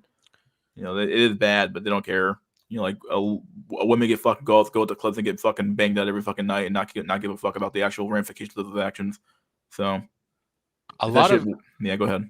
a lot of them also, like the super hot ones, they go there because the drug dealers are giving them the best drugs. Like if you're a drug dealer in those high end clubs, man, you're fucking so much pussy. It's just ridiculous. Like you're selling crack to them and shit. And you're fucking the prime pussy of your life. It doesn't matter if you're ugly. If you got the drugs, they're fucking addicted to you. Like it's just, especially like strippers and shit. Like I've seen it all. Like the girls will reject the Chad because they're so high off that fucking drug. It's like you can't compete with it. Yeah, I think MD talked about that a lot. And he was on the Yeah. stream for sure. That was his big one of his big topics for sure. Yeah. So is he back officially or what? He's doing Smash TV now. I think it's a little bit more refined now. Like before, it was like nuts. It was nonstop action.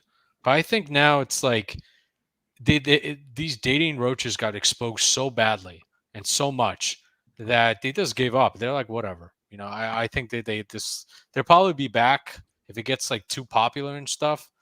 But honestly, at this point in 2021, who the fuck is going to bars and clubs? Who the fuck is approaching? Are you kidding me? There's fucking bitches that are with mats and shit that tell me get away from me, and then these guys are just like fucking going up to them, trying to. It's like they're trying to rape them. It's like in Australia, if you try to do that shit, you get arrested. It's like holy shit. Yeah, I mean, I think in Canada they actually banned the whole that shit called the PUA shit they were talking about. That shit was like really cringe and like people were like getting mad. People were going to malls, like hundreds of people going to fucking malls, dude. Like to fucking like hit on chicks in the middle of fucking like Canada, and it's like okay, they got fucking destroyed, dude. They destroyed New York like before this whole hysteria. Like there were these fucking weirdos, like fucking manlets, that's going up to like these fucking models. I'm like, who the fuck do you think you are, man? You can't talk to them. They're in a different world. You gotta know the head person in charge, and then that way you get introduced to them. But if you're not in their world, you can't approach them.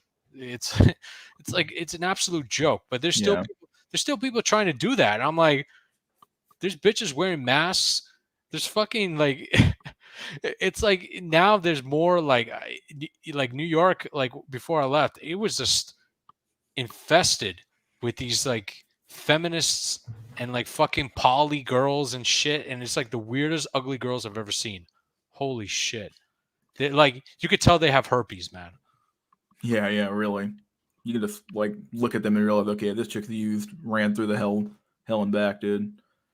Even Clary's getting more black pilled. Yeah, he actually kind of is a little bit. I've been watching some of the content more recently. I think that a lot of these guys, the people who aren't like the PUA guys, but the people who are more like regular kind of like red pillers are getting more black pill because they kind of have to. Like, there's nowhere else to go. Like they covered almost all the bases for the red pill. So like, where the hell are you gonna go next? Like, yeah, you kind of have to come to the truth at some point. It's getting boring. It's like yeah, it really is. Yeah. Yeah. And now with the virtual reality coming in, it's like you're going against the trend. The trend now, it's like women, they could just get fucked by virtual Chad. Like these ugly fem cells, they could just get railed by a fake Chad instead of like talking to like an incel.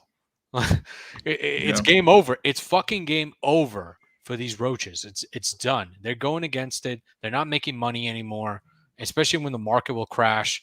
These guys are going to be sued to oblivion. It's going to be game over. Then YouTube is going to get more PC, and those channels are going to be banned. Like, I don't know how long this channel is going to last, Shit is going to get real, Someone said, Clary charges $100 to tell you to do military or STEM. Yeah, that's pretty bad. Wait, somebody said up here, sex really means nothing to women. They use it to do this in escapes. They can pretend to be like men. Not saying they don't like sex, but it means to an end. To us, it's the end. Yeah, very true. You hear a man against grape doesn't claims he was based. Female choice is a lie. What? A man against grape does he also claim to be based? Oh. Oh, okay, yeah, okay. There's no way it's the OG. Yeah, this is the real VVS or what? VVS void. Is really you. Women only want Chad to approach. If you're not Chad, then they say go on dating apps where they can ignore you without confrontation. Yeah, very true. Dating apps are a complete joke for most people. Yeah, it's just you're probably going to be spending like hundreds just to even get like if you're not good in the looks department, it's pretty brutal, man. It's like shit. It's good luck. In terms of like what to do about it, honestly, you're better off like travel maxing into a poor country where you might be rare, like you're a foreigner and shit. Like that's the only way I see it, like where you can get some action, Yeah, it's At least- possible, but some people like depending on like it takes money to travel overseas, though, for sure. You kind of got to know what the fuck you're doing too. You can't just go over there on a random fucking whim and just say I'm gonna make it fucking work. Which country in Europe is good? I would say Serbia, Poland is good. I mean, the girls are not fat there. There's also Hungary, Czechoslovakia. I would avoid like England. Like those bitches are ugly as fuck. Fuck out of here. France. I mean, if you don't know French, it's brutal. It's just like forget it. And like in Spain, there's way too many guys. Like especially in those bars and shit, and those high end like techno clubs and stuff. There's just way too many dudes. I've been there. It was god awful. Like I would just avoid it at all costs. Greece, the Greek women. I mean. I would just avoid them, honestly. Russia is good too. Moscow and shit. Look up a fucking vlogger video. There's so many Russian women that are slim, tall, and good looking. Like it's just ridiculous. Like, and most of them will know English in Moscow, so you have a good chance. CGA was about to cry when he got demonetized. Did he? Was that recent or something or what?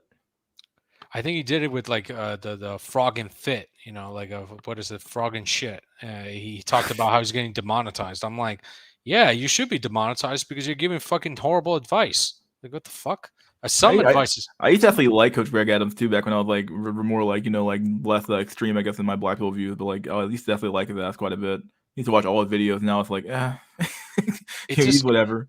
It's just getting boring, man. It's like, god damn, how many times can you talk about the same topic over and over again? What's good about like our sphere is like we could talk about anything of any kind. Like the truth is there, like we just talk about anything. Raw and brutal. That's how it should be. Yeah, for sure. Yeah. Cope Greg Adams. Yeah, Cope Greg Adams. Shout out to the Cope gang. That's where I got this shit from, dude. Cope gang. The Coach gang, the Cope gang. I like, fuck it, dude. Make it happen. Some new people here. Edmonton rolled rail. Something got before. Eastern Europe is the most brutal place on earth for incels for guys who live there. Yeah. American Blackpool talked about that place a lot. Says it's like a hellhole to live in for sure. Yeah, it's like you got to know some people. You got to know like a fucking town and shit. And it's like, I mean, don't get me wrong. Like where I live in Croatia now, and I know Serbia and shit, and you got to know the language. If you don't know the language, it's gonna be brutal for you. So, one of the coldest women on earth. Damn. Yeah, they're fucking brutal. Like if you're a foreigner, they expect some of them they just have really high expectations. It's almost like the West, kind of in a way. Well, others are pretty chill. Like some of them just straight up, they're like, if they like you, they're just like, oh, just take me to your place. It's straight up. Like they'll fucking just do that. I'm ashamed to say I bought CGA's ebook before. Wow. Dang, dude. I don't agree she should be demonetized for bad advice. Most of YouTube is bad advice. Yeah, pretty much. Only for slob cells from what I hear. Let's see. Dark skin like me. Wasn't so lucky. Oh, that guy. JD wasn't so lucky. That guy, yeah. My plan is to move to rural America. Good fucking luck there. Oh man, good luck, dude. That's like the desert of like no pussy. It's like yeah, there's a lot of old people in middle America, not like a lot of like young people for sure. You're literally better off in like the cities. And West Coast is hell on earth from what I heard. Like West Coast is horrible compared to East Coast. Oh God, no. The dating market's horrible in the West Coast. Honestly, you're better off going to Mexico and shit.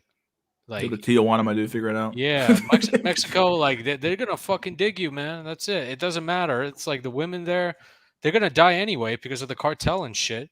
So that when they see a foreigner, they hop on that dick, you know. So it's for dear life.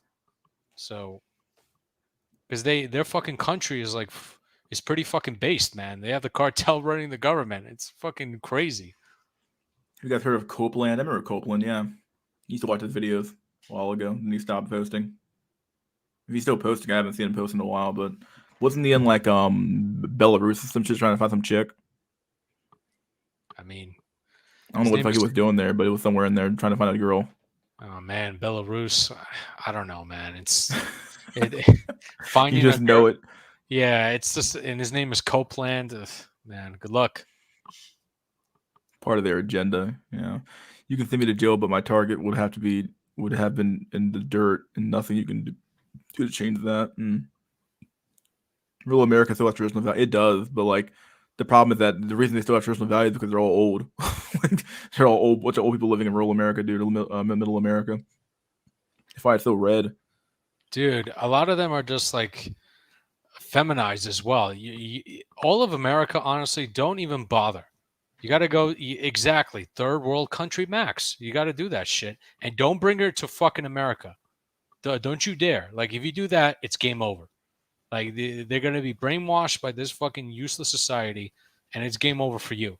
But if you're in that third world country, that country's so fucking poor, they can't do shit if like she acts, you know, she doesn't act right and shit. Like you could just fucking leave. Rural America is basically Japan 10 years ago, basically dead, already dead. Yeah, basically. Gen Z women are having a super fun time while the men are alone and more depressed than ever. What will happen when these guys are so broken at 35? Good lord, I'll never go outside. Virtual reality, my Bro, your mic's going crazy, my dude. Oh shit, my bad. Is it better now? Nah, your mic's going really crazy. Yeah, they'll fix that there. Yeah, they're gonna be fucking broken, dude. And I don't know what these guys are gonna do. There's always the good old you know, the rope, but I don't advocate for the rope here, but like I don't know what these guys are gonna do when these guys get like 35, 40 years old, 45 years old. If they don't have their shit together by the time they're like 25 or 30, they're gonna be fucked, dude. They're gonna be royally fucked. Is it better now? So far so good, but just still some background like it sounds like feedback or something like that. Yeah, I'm not gonna step out. I guess it's because of these fucking neighbors departing outside. God damn. All right, my dude. Later, my friend. All right, dude. Thanks for coming on. Let's see. Mexico isn't all that bad. Yeah.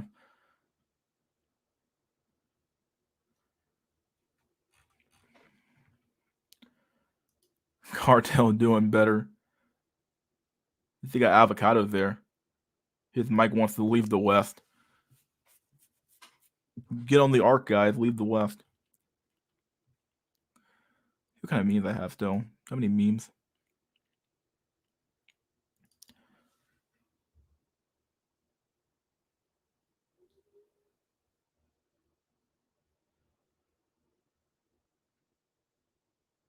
I'll skip that meme for now.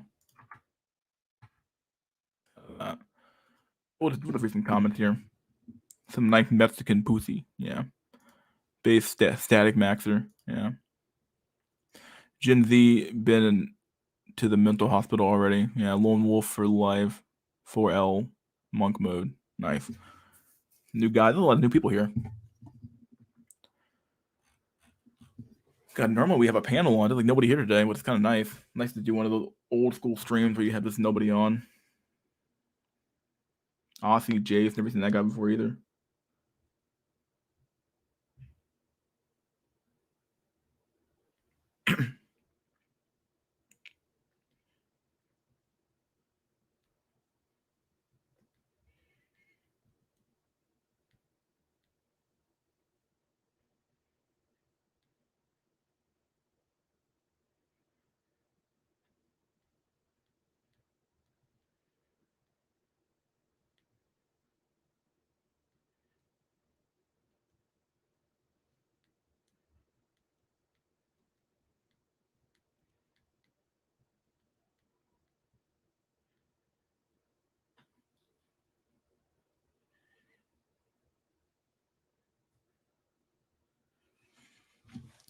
Let's see.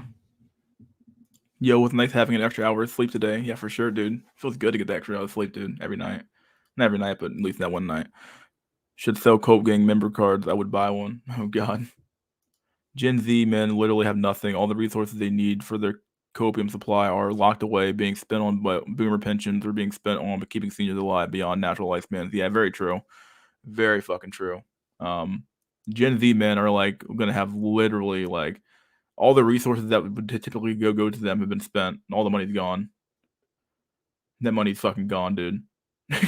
Like it's gonna be spent on for boomers. They're gonna basically gonna be working to keep the boomers alive and to keep the boomers their pension paid. Yeah. Keep the 401, not the 401k, but to keep the social security system up until they're 35 and their boomer parents finally die off, and they're gonna be sitting there wondering what the fuck happened to their lives. Last a generation to get fucking social security will probably be Gen X. Barely. They're gonna get it, but barely.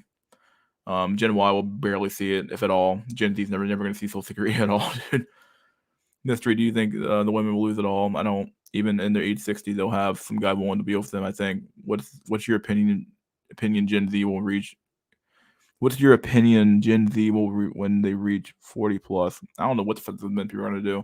I think there's gonna be a whole lot of like a mental health crisis in the near future where like people are gonna be wondering what the fuck did I do with my 20s and 30s and why the fuck am I alone in a one bedroom apartment doing nothing. Like people are gonna be a whole lot of like disgruntled people out there in their like 30s and 40s wondering what the fuck happened to their life. People are gonna be real fucking pissed off for that shit for sure.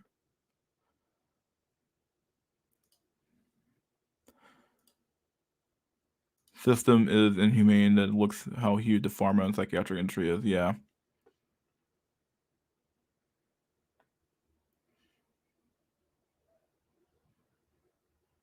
Yeah, it's nice. Glad you flush shift. God dang. People be hating on people like that. Holy crap. Do you follow the saga Just James on YouTube? He's seriously screwed in life just to end up working warehouse jobs forever. No, I never heard of that guy. Gen Z will be in the gulags, probably in all but name. Yeah, they'll be like the most tech. They'll keep them placated with technology and new foods and politics cope. The reality, that's gonna be a lost generation, dude. Complete lost generation, in my opinion. Not a lot going on. White pill. There are more good copes now than there any point in human history. Yeah, it's the only good cope we have here. And even then, like every cope has its end, so you gotta keep finding new copes to keep going on for sure.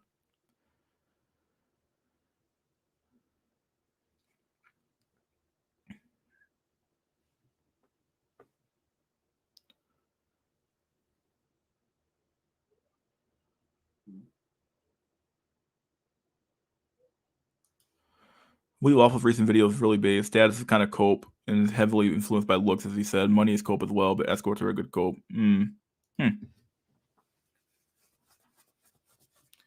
Show's still going. The show's still going, dude. Might do it for another hour, but yeah, show's still going. So far I've had nobody on, my dude. So every generation after Boomer is lost. Yeah, for the most part. Yeah.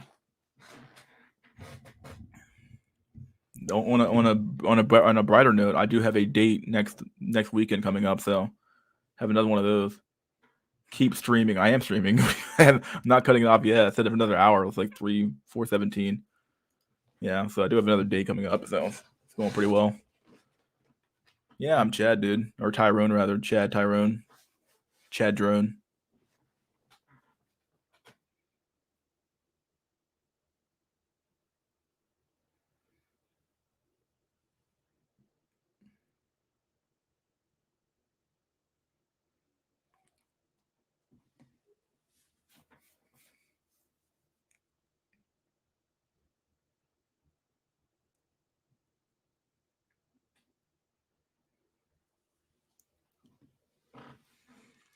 The sad part is I get dates all the time. Dates aren't the problem, dude. It's like sealing the fucking deal is the problem.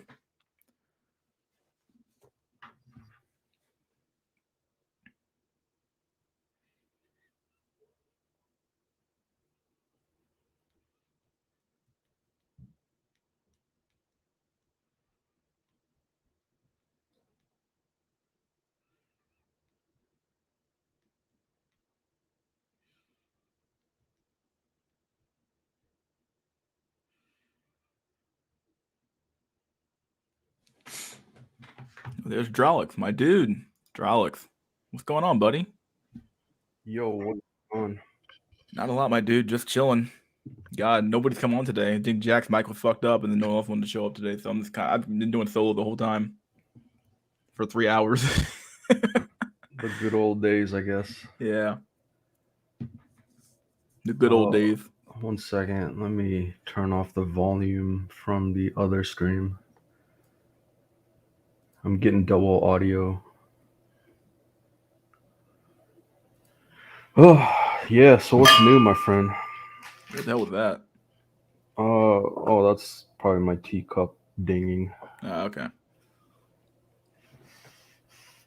Not a lot, dude. You just covered a lot of I had a lot of memes today. Covered there's really not really a lot going on. We covered the stock market a little bit. Covered some stuff. We watched a Baz FZ video. I made $1,000 this week. Yeah, I made like $8,000, like $9,000 this week, almost like. Close to Yeah, 10 you grand. must because I think you've been doing it a while longer, but I only started recently, like maybe 5 months. It's like it's kind of insane to think like my money just sitting there just like made money on its own. Yeah. Nice quote. It's a good quote for sure. Yeah, I'm about to diversify. I was thinking of getting some gold and silver into actual hard assets, and then I might open a CoinDesk or Coinbase account.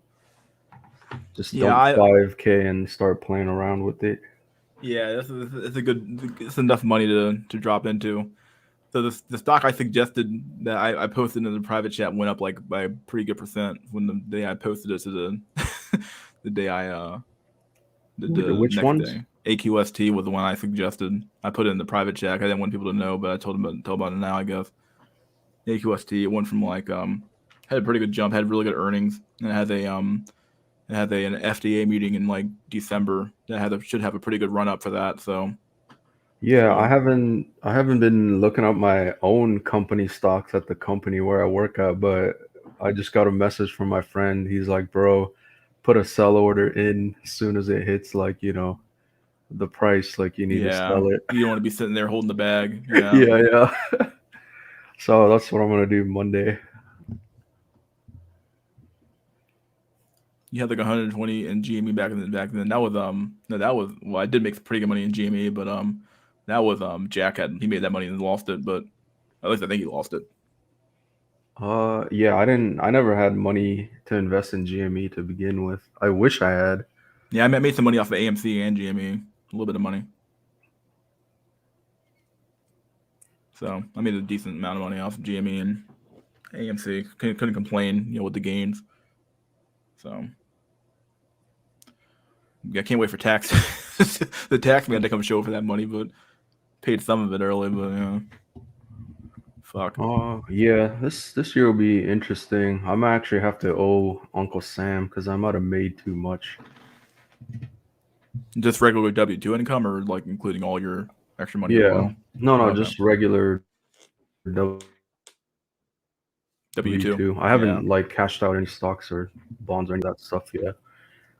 Which is crazy because AGI from last year was like 157 Nice. or 167, and then they paid me back like $2,000 too in tax refund.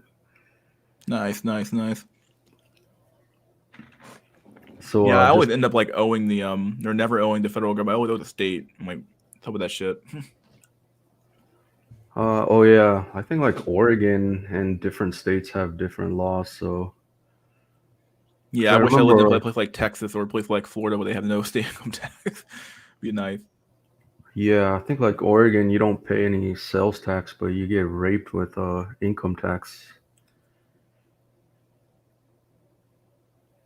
Guess that's like not better or worse, I guess, to some extent. Yeah. Oh, but today was interesting. I actually met up with a old friend from high school. It's like, holy shit, man. We're talking decades ago. And really? How'd that go? Yeah, it was good. How do I put it? Because there's like so few friends that know who you are anymore. You know what I mean? And it's like damn, this was like 20 plus years ago. So it's kind of like, man, we've come a long ass way in life. And yeah, we were talking how we became winners, I guess. Yeah. I made pretty good Yeah. money this year, but last year, and this year as well. I made more money this year than I have made last year for sure. So, like I said, I'm looking for that bill. But yeah, when you come in with him like you said winner, right? You said became a winner.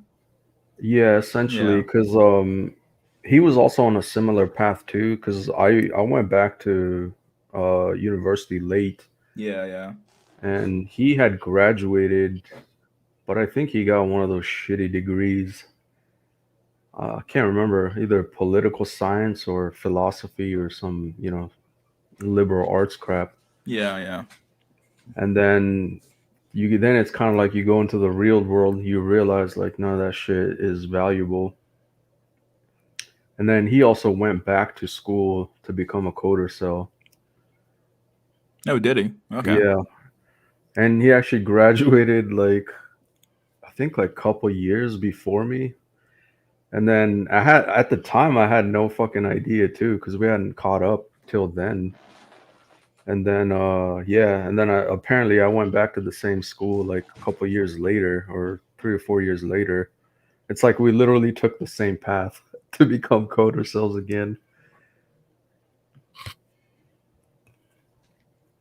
And then he's working also at a tech giant making 6 G's a month or 6 figures a year. Dang, nice. Good shit. Yeah, like I said, with my, it's kind of weird because like it's so easy to keep up with people now with stuff like Facebook and Instagram. Like you can like, kind of like keep up with your high school classmates, and like so many of them aren't doing shit. Like, so Oh many people in yeah. my class aren't doing any. Like I guess like you see the ones who are doing stuff, and you're like, oh man, I'm so behind. But then you see the ones who aren't doing shit. You're like, man, I don't feel as bad anymore. Like you see the ones who are just like laying in their mom's basement, like wallowing in their own filth. And then you see the ones who are like doing big things, and I guess it's kind of like weird. It's kind of like weird to see the something here. It's weird to see the divergence. Like it's interesting to see how people diverge through high school. Yeah, it's interesting to see how people Yep. who were like friends in one direction will like become enemies in the next direction. Very true. Yeah, I haven't kept up with like, the usual quote unquote like, your clique or your gang that you used to hang out with Yeah, back in, high school, but maybe I did some, Facebook stalking back in the day. I think some of my friends are also doing pretty well. I know one of them's like working at a aerospace company. Another one ended up being a coder cell. So yeah, nice. seems like the ones that invested in engineering and tech are doing well, while the others that didn't aren't necessarily all that great. 20-year class reunion. We were supposed to have a class reunion. God, I forgot what year it was, but like a while ago, and then like they didn't actually I guess because of the virus, like, they couldn't even do it. So like I think they're going to plan it for later on. But I think do kind of want to go to my class reunion, to see what it's like, to see who's who, and see who's doing what, and see who looks like what now and stuff like that. Oh yeah, I did some Facebook stalking on some of the really hot girls from my class back then. Yeah, dude. Oh man, like one of the girls, she was like the quintessential like Barbie doll. She was like tall, skinny, blonde hair, blue eye, like the definition of Stacy. And yeah, like she got fat, like aged out, probably had like, a couple of kids, and I was just like, wow, like just knowing how hot she was back then, and then looking at her now, it's like, I know the wall is cope, but it's just kind of like the wall's undefeated. Yeah. That's actually a me and my friend were talking about this before, and we were talking about the people we knew in high school and like that. And this one girl, we like the hottest girl in like our class, or at least our graduating class, was really. She was like, man, she was phenomenal looking. And then, like my friend was telling me, like, because this is the girl I don't even follow on Facebook at all. I'm like, whatever, dude. I mean, we were talking this past weekend, and he was like saying, like, man, this girl, she became like a brood mother, dude. Like, he's literally like. Like she literally like she got like some disease and she got really fat and then she got like huge. She just had like 5 or 6 kids from like she's like your quintessential like baby mama, like literally like has like Oh 5 6 kids from man. like different like I'm like what the fuck? This is a white chick too, which is really weird. And it's like what the fuck? Like you just felt the fucking wagon hard, dude. Like Yeah. I'm like fuck, dude. Oh yeah, and I think there was one other girl that I had the hots for, but she did well for herself. Like she maintained her figure, and she must have like super valued Yeah. her, and she was already into fitness and all that stuff. So I can see that already happening. I think she's well into her 30s, but she still looks like she's in her 20s. So, but yeah, the hot white Stacy. I mean, yeah, she's married, so it's not like she's a single mom or anything. But it's just like, man, this dream girl that was super hot, just some average fat chubby lady now. Yeah, there's like a lot of chicks in my class who became single mothers or became like housewives. I can probably count on my hand the number of like stable family units I've seen come out of my class. Like maybe like 3 or 4. The rest of them have been like single mothers or like dudes. A lot of dudes aren't doing shit. I'm just laying around doing nothing. So Yeah, like it was interesting because I was talking to my friend, and it's like, we're millennials, and but then he was like, man, it's such a broad range because he's like, we're the late cell millennials, and I think millennial goes from what 81 to 96 or something. yeah, something like that. Yeah, so it's still like more than 10 to 12 year gap. So like the early millennials like from 96 and the old cell millennials like us, it's like we don't even relate. It's like we're gen or what was it? There he had a special term for it. But yeah, in any case, it's kind of like a huge gap.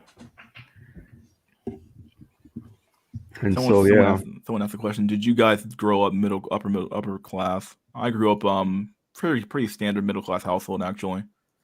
My dad was 6 figures earner though, but we lived pretty middle class. Like our house wasn't cute. We lived in a 2-story house, typical stuff like that. 2 cars in the thing. My mom didn't really have to work, so like, but we weren't like upper middle class and stuff like that. We lived pretty middle class in my opinion. So I would say, yeah, I wasn't middle class. It was like below middle class. Like we weren't like poor, but it's not like necessarily doing super well. We're just average.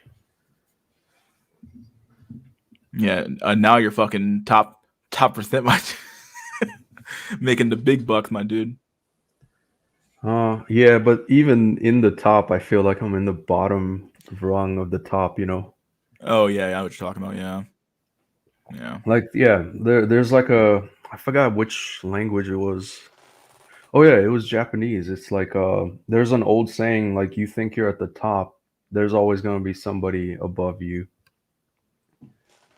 Meaning, like you think you made it, nah, there's always going to be people like way ahead of you in the game.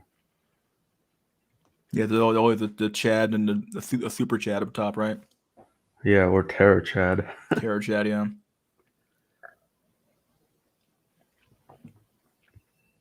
Yeah, like I make 6 figures. There's people that make like $1 million plus a year, like seven This is not figures. about your job money, though. Oh,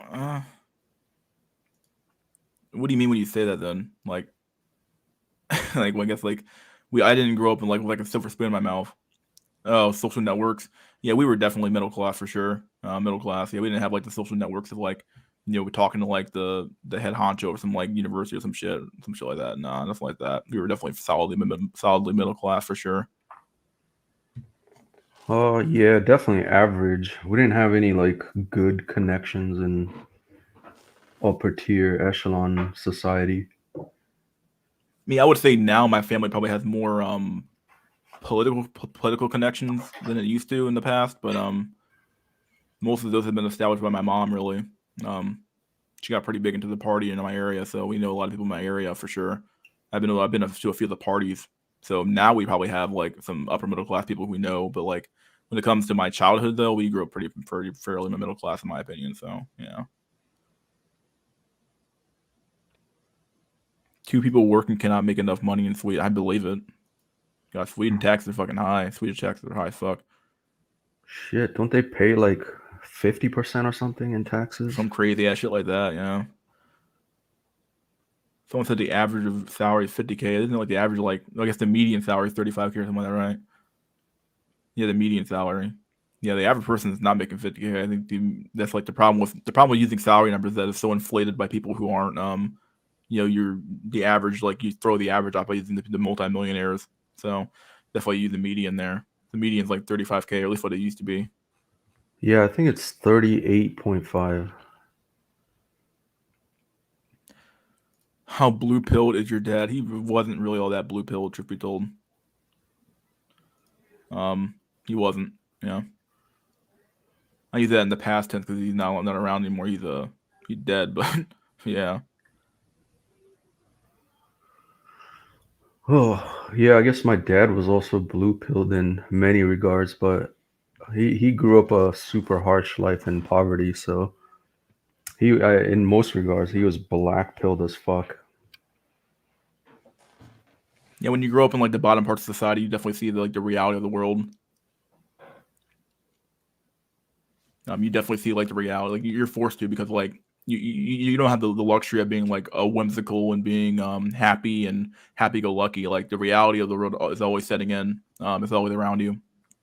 It's always there, and you don't have the luxury to like sit down and breathe it in and like go breathe in the world. The world's such a happy-go-lucky puppies and rainbow type place. It's like, nah, dude, your world sucks, because like you're constantly either working a shitty job or you're working some dead end job or shit like that. So yeah, when you're poor and You know, the bottom rung of society, you don't have a lot of luxury like that. So yeah, I'm curious, like, didn't like Bezos have kids? So maybe his son, or even, what was it, Bill Gates had a daughter, so they're like all into their adults, right?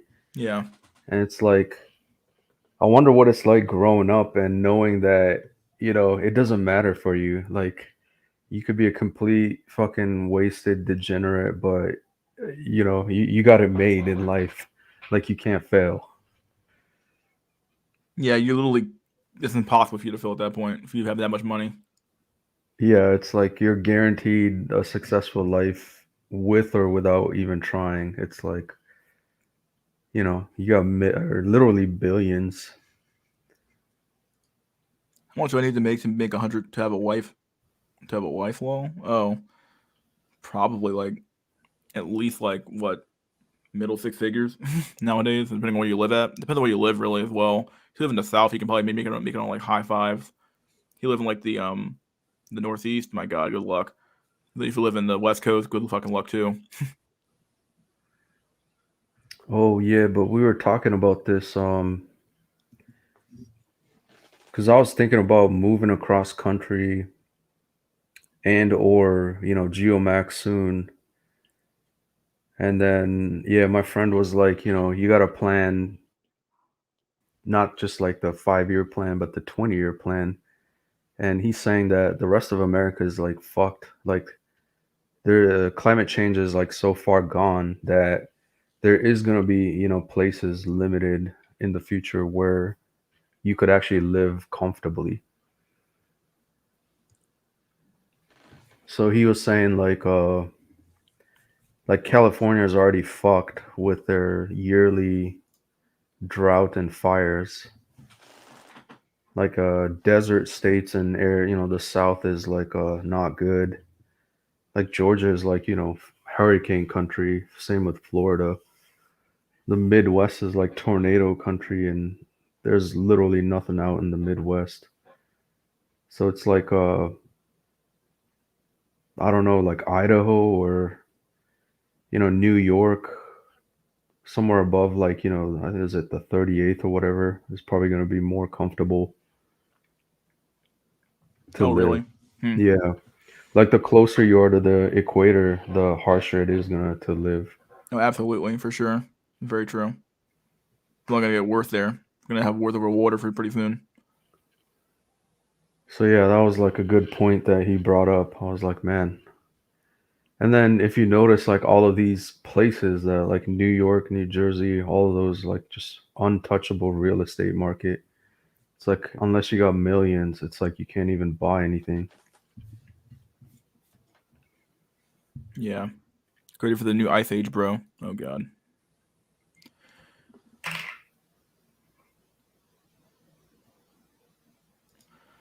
I love big ass E5 wedge tornado. Why? Why? Get your fucking house destroyed? Yeah, it's like, why do people still live in that area? It's Tornado like, alley. Yeah, what the fuck's the point? or even, hurricane country. It's kind of like, I mean, there's a here we reason why they go. call Florida God a waiting room. You go in there to die, I guess. So when the hurricane hits, you're like, thank God, here it comes. Take me out. Take me with you, hurricane. Then again, I feel like a lot of Florida's like prepared for hurricanes at this point. Though they become hurricane resistant to like they build their structures a certain way and stuff like that. So kind of has to be at this point. There's no way they could keep a functioning society going when like your area gets hit with hurricanes every fucking year. Yeah, I think the weather or extreme weather is only gonna get worse. Like, it's not gonna get any time better. And then I suspect there will be probably like a global, like, massive earthquake at some point, and no one's immune from that shit. Talking about the San Andreas fault thing. Could be, yeah. Like, West Coast might be fucked.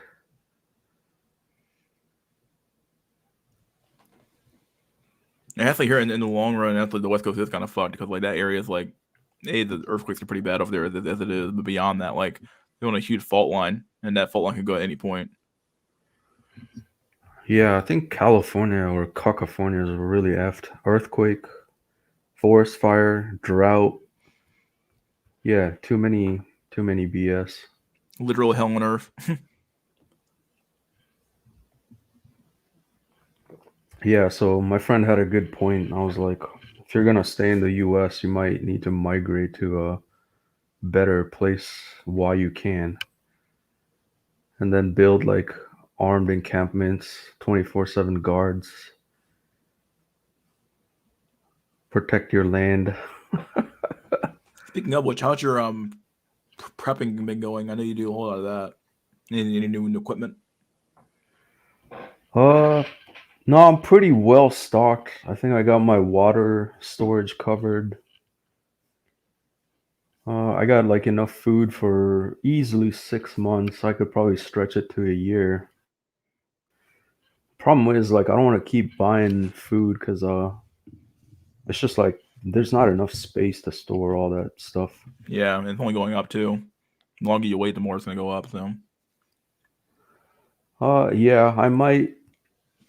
I've already told my parents and family to stock up as well, so they're also stocked up too. So if I need some food, I can always get some or share.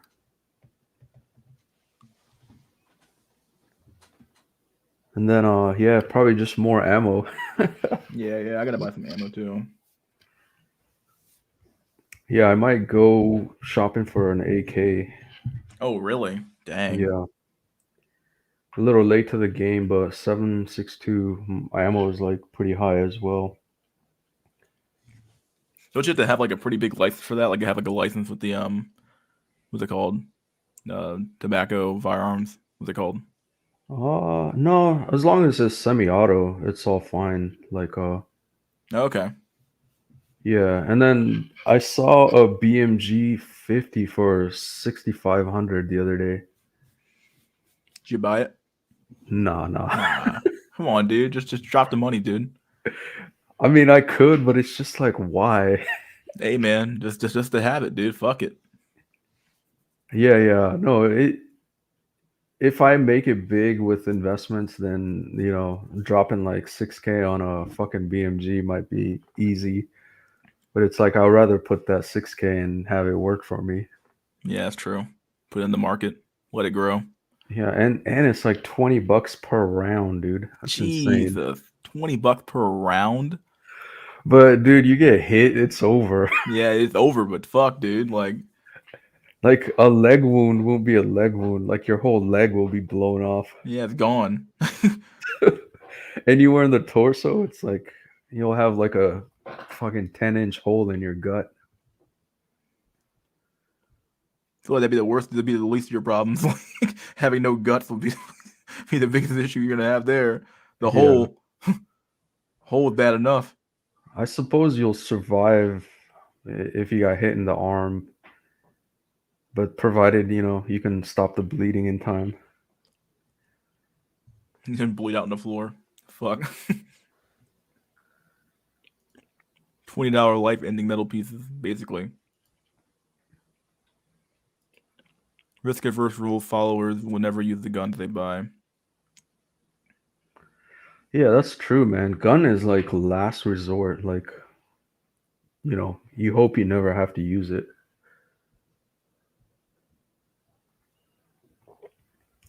Yeah, Dusty Jones is right. It's probably like an inch hole going in and like a 10-inch hole on the way out.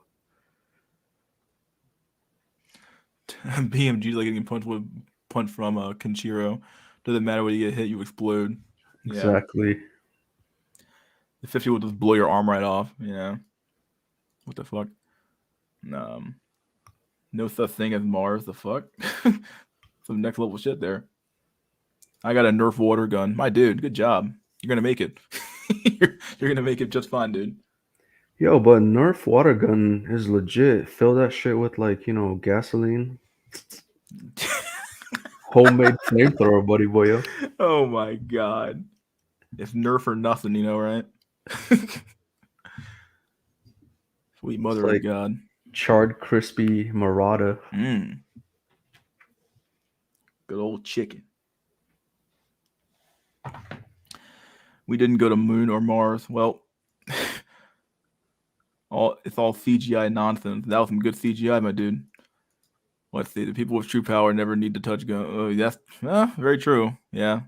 They just let the people around them do it. Yeah, but then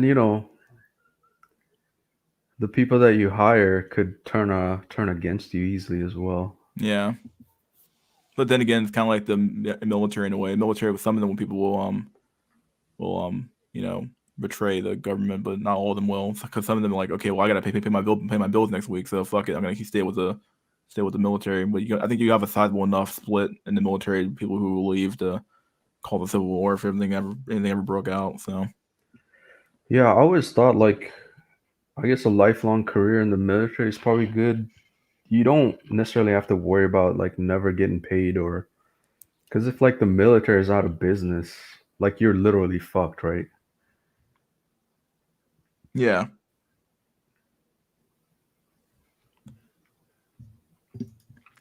You're dropping out of society, but honestly, the women will just take the vacancy eventually. I'll be willing to bet that women would rather go to STEM than data stem cell.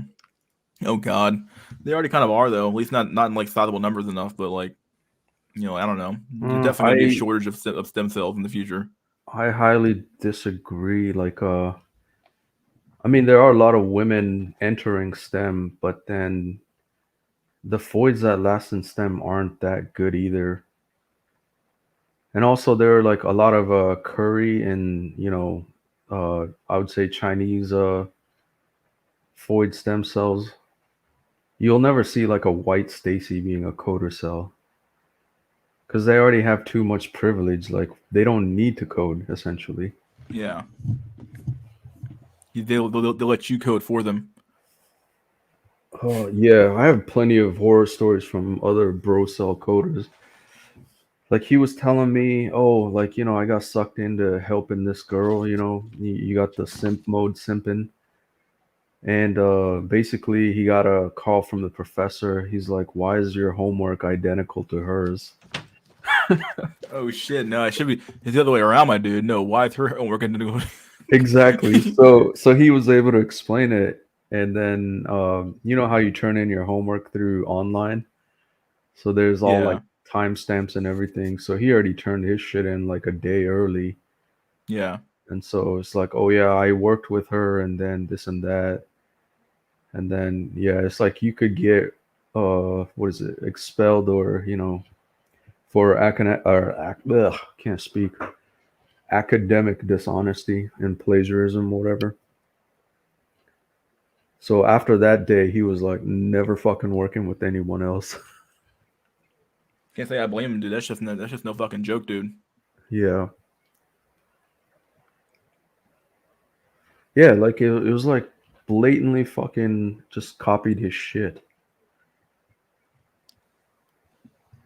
That ain't good. The light isn't the planet; it's a light until it's proven beyond. What the fuck? Okay, whatever. Anyway, it's a matter of desperation and need. Do women want to date a stem cell like myself, or would they rather go through STEM and do away with me? If all the guys drop out, they won't care. But at some point, though, like the problem is that the men who actually produce all that shit make Facebook work, make Instagram work, are all like stem cells. Like they're all like, not all of them are incel, but some of them are like, just relatively talking here, like those are all generally men who make those systems work.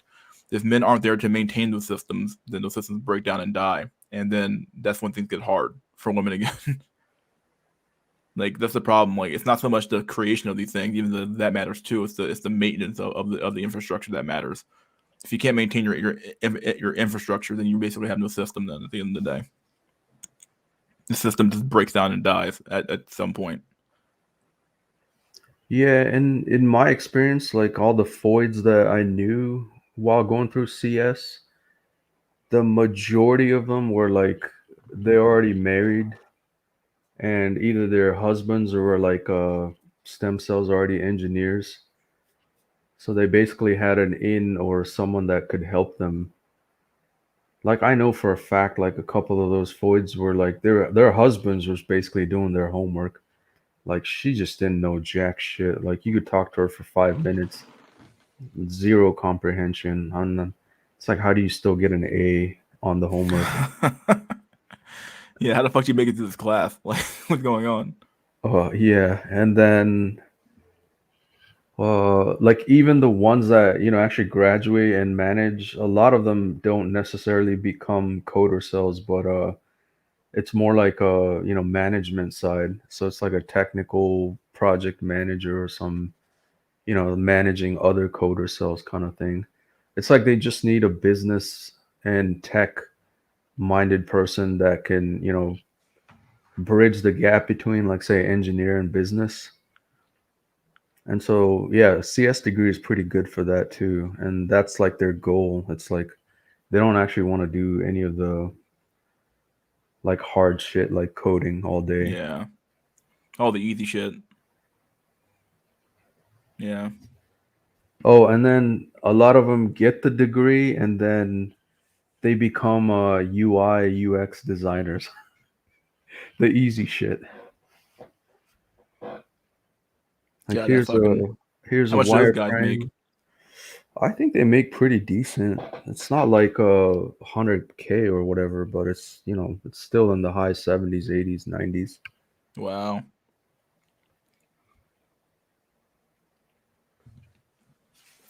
Yeah, I gotta get going pretty soon because we got something to take care of. But let's see. Got last word for the chat, my dude. I know you can join kind of late, but it's good, nice to have you on. Any last words, Alex? Let's see. Stack your bread and prepare to leave. There you go, buddy. That's a good way to leave this. All right, my dude. See you next time, my dude. Hopefully, we have a better panel next time around. So, all right, my dude. That's next Saturday or Sunday. I think Sunday will be a better day. So, all right, dude. See you next time. All right, take care. All right. Here we go. We're in with one. I'm the only guy here, guys. What the fuck happened? You guys didn't join at all. I know Jack couldn't join, but fuck. Everybody here wants content, but then wants to contribute to the content, dude. Stack your bread and lead. Yep. Join the military and be cannon fodder for Bezos. Maintain his fucking stacks. Then got no problem, Hayashi. No problem, dude. It's the only thing I ever get. Like the video. Okay, I don't ask for anything but likes. Likes or hate the video. Like or hate the video. Do one of those two things. Like or hate the video, guys. Get my fucking likes up. Get my fucking likes up, dude. Be like Kevin Samuels. Get my fucking likes up. 38 people still fucking here. 35 now. Okay. Yeah, this was a nice long solo stream though. Close to 4 hours here. Pretty good timing actually. Pretty good job. Let's see what's it's not that's not in that late actually, so pretty good.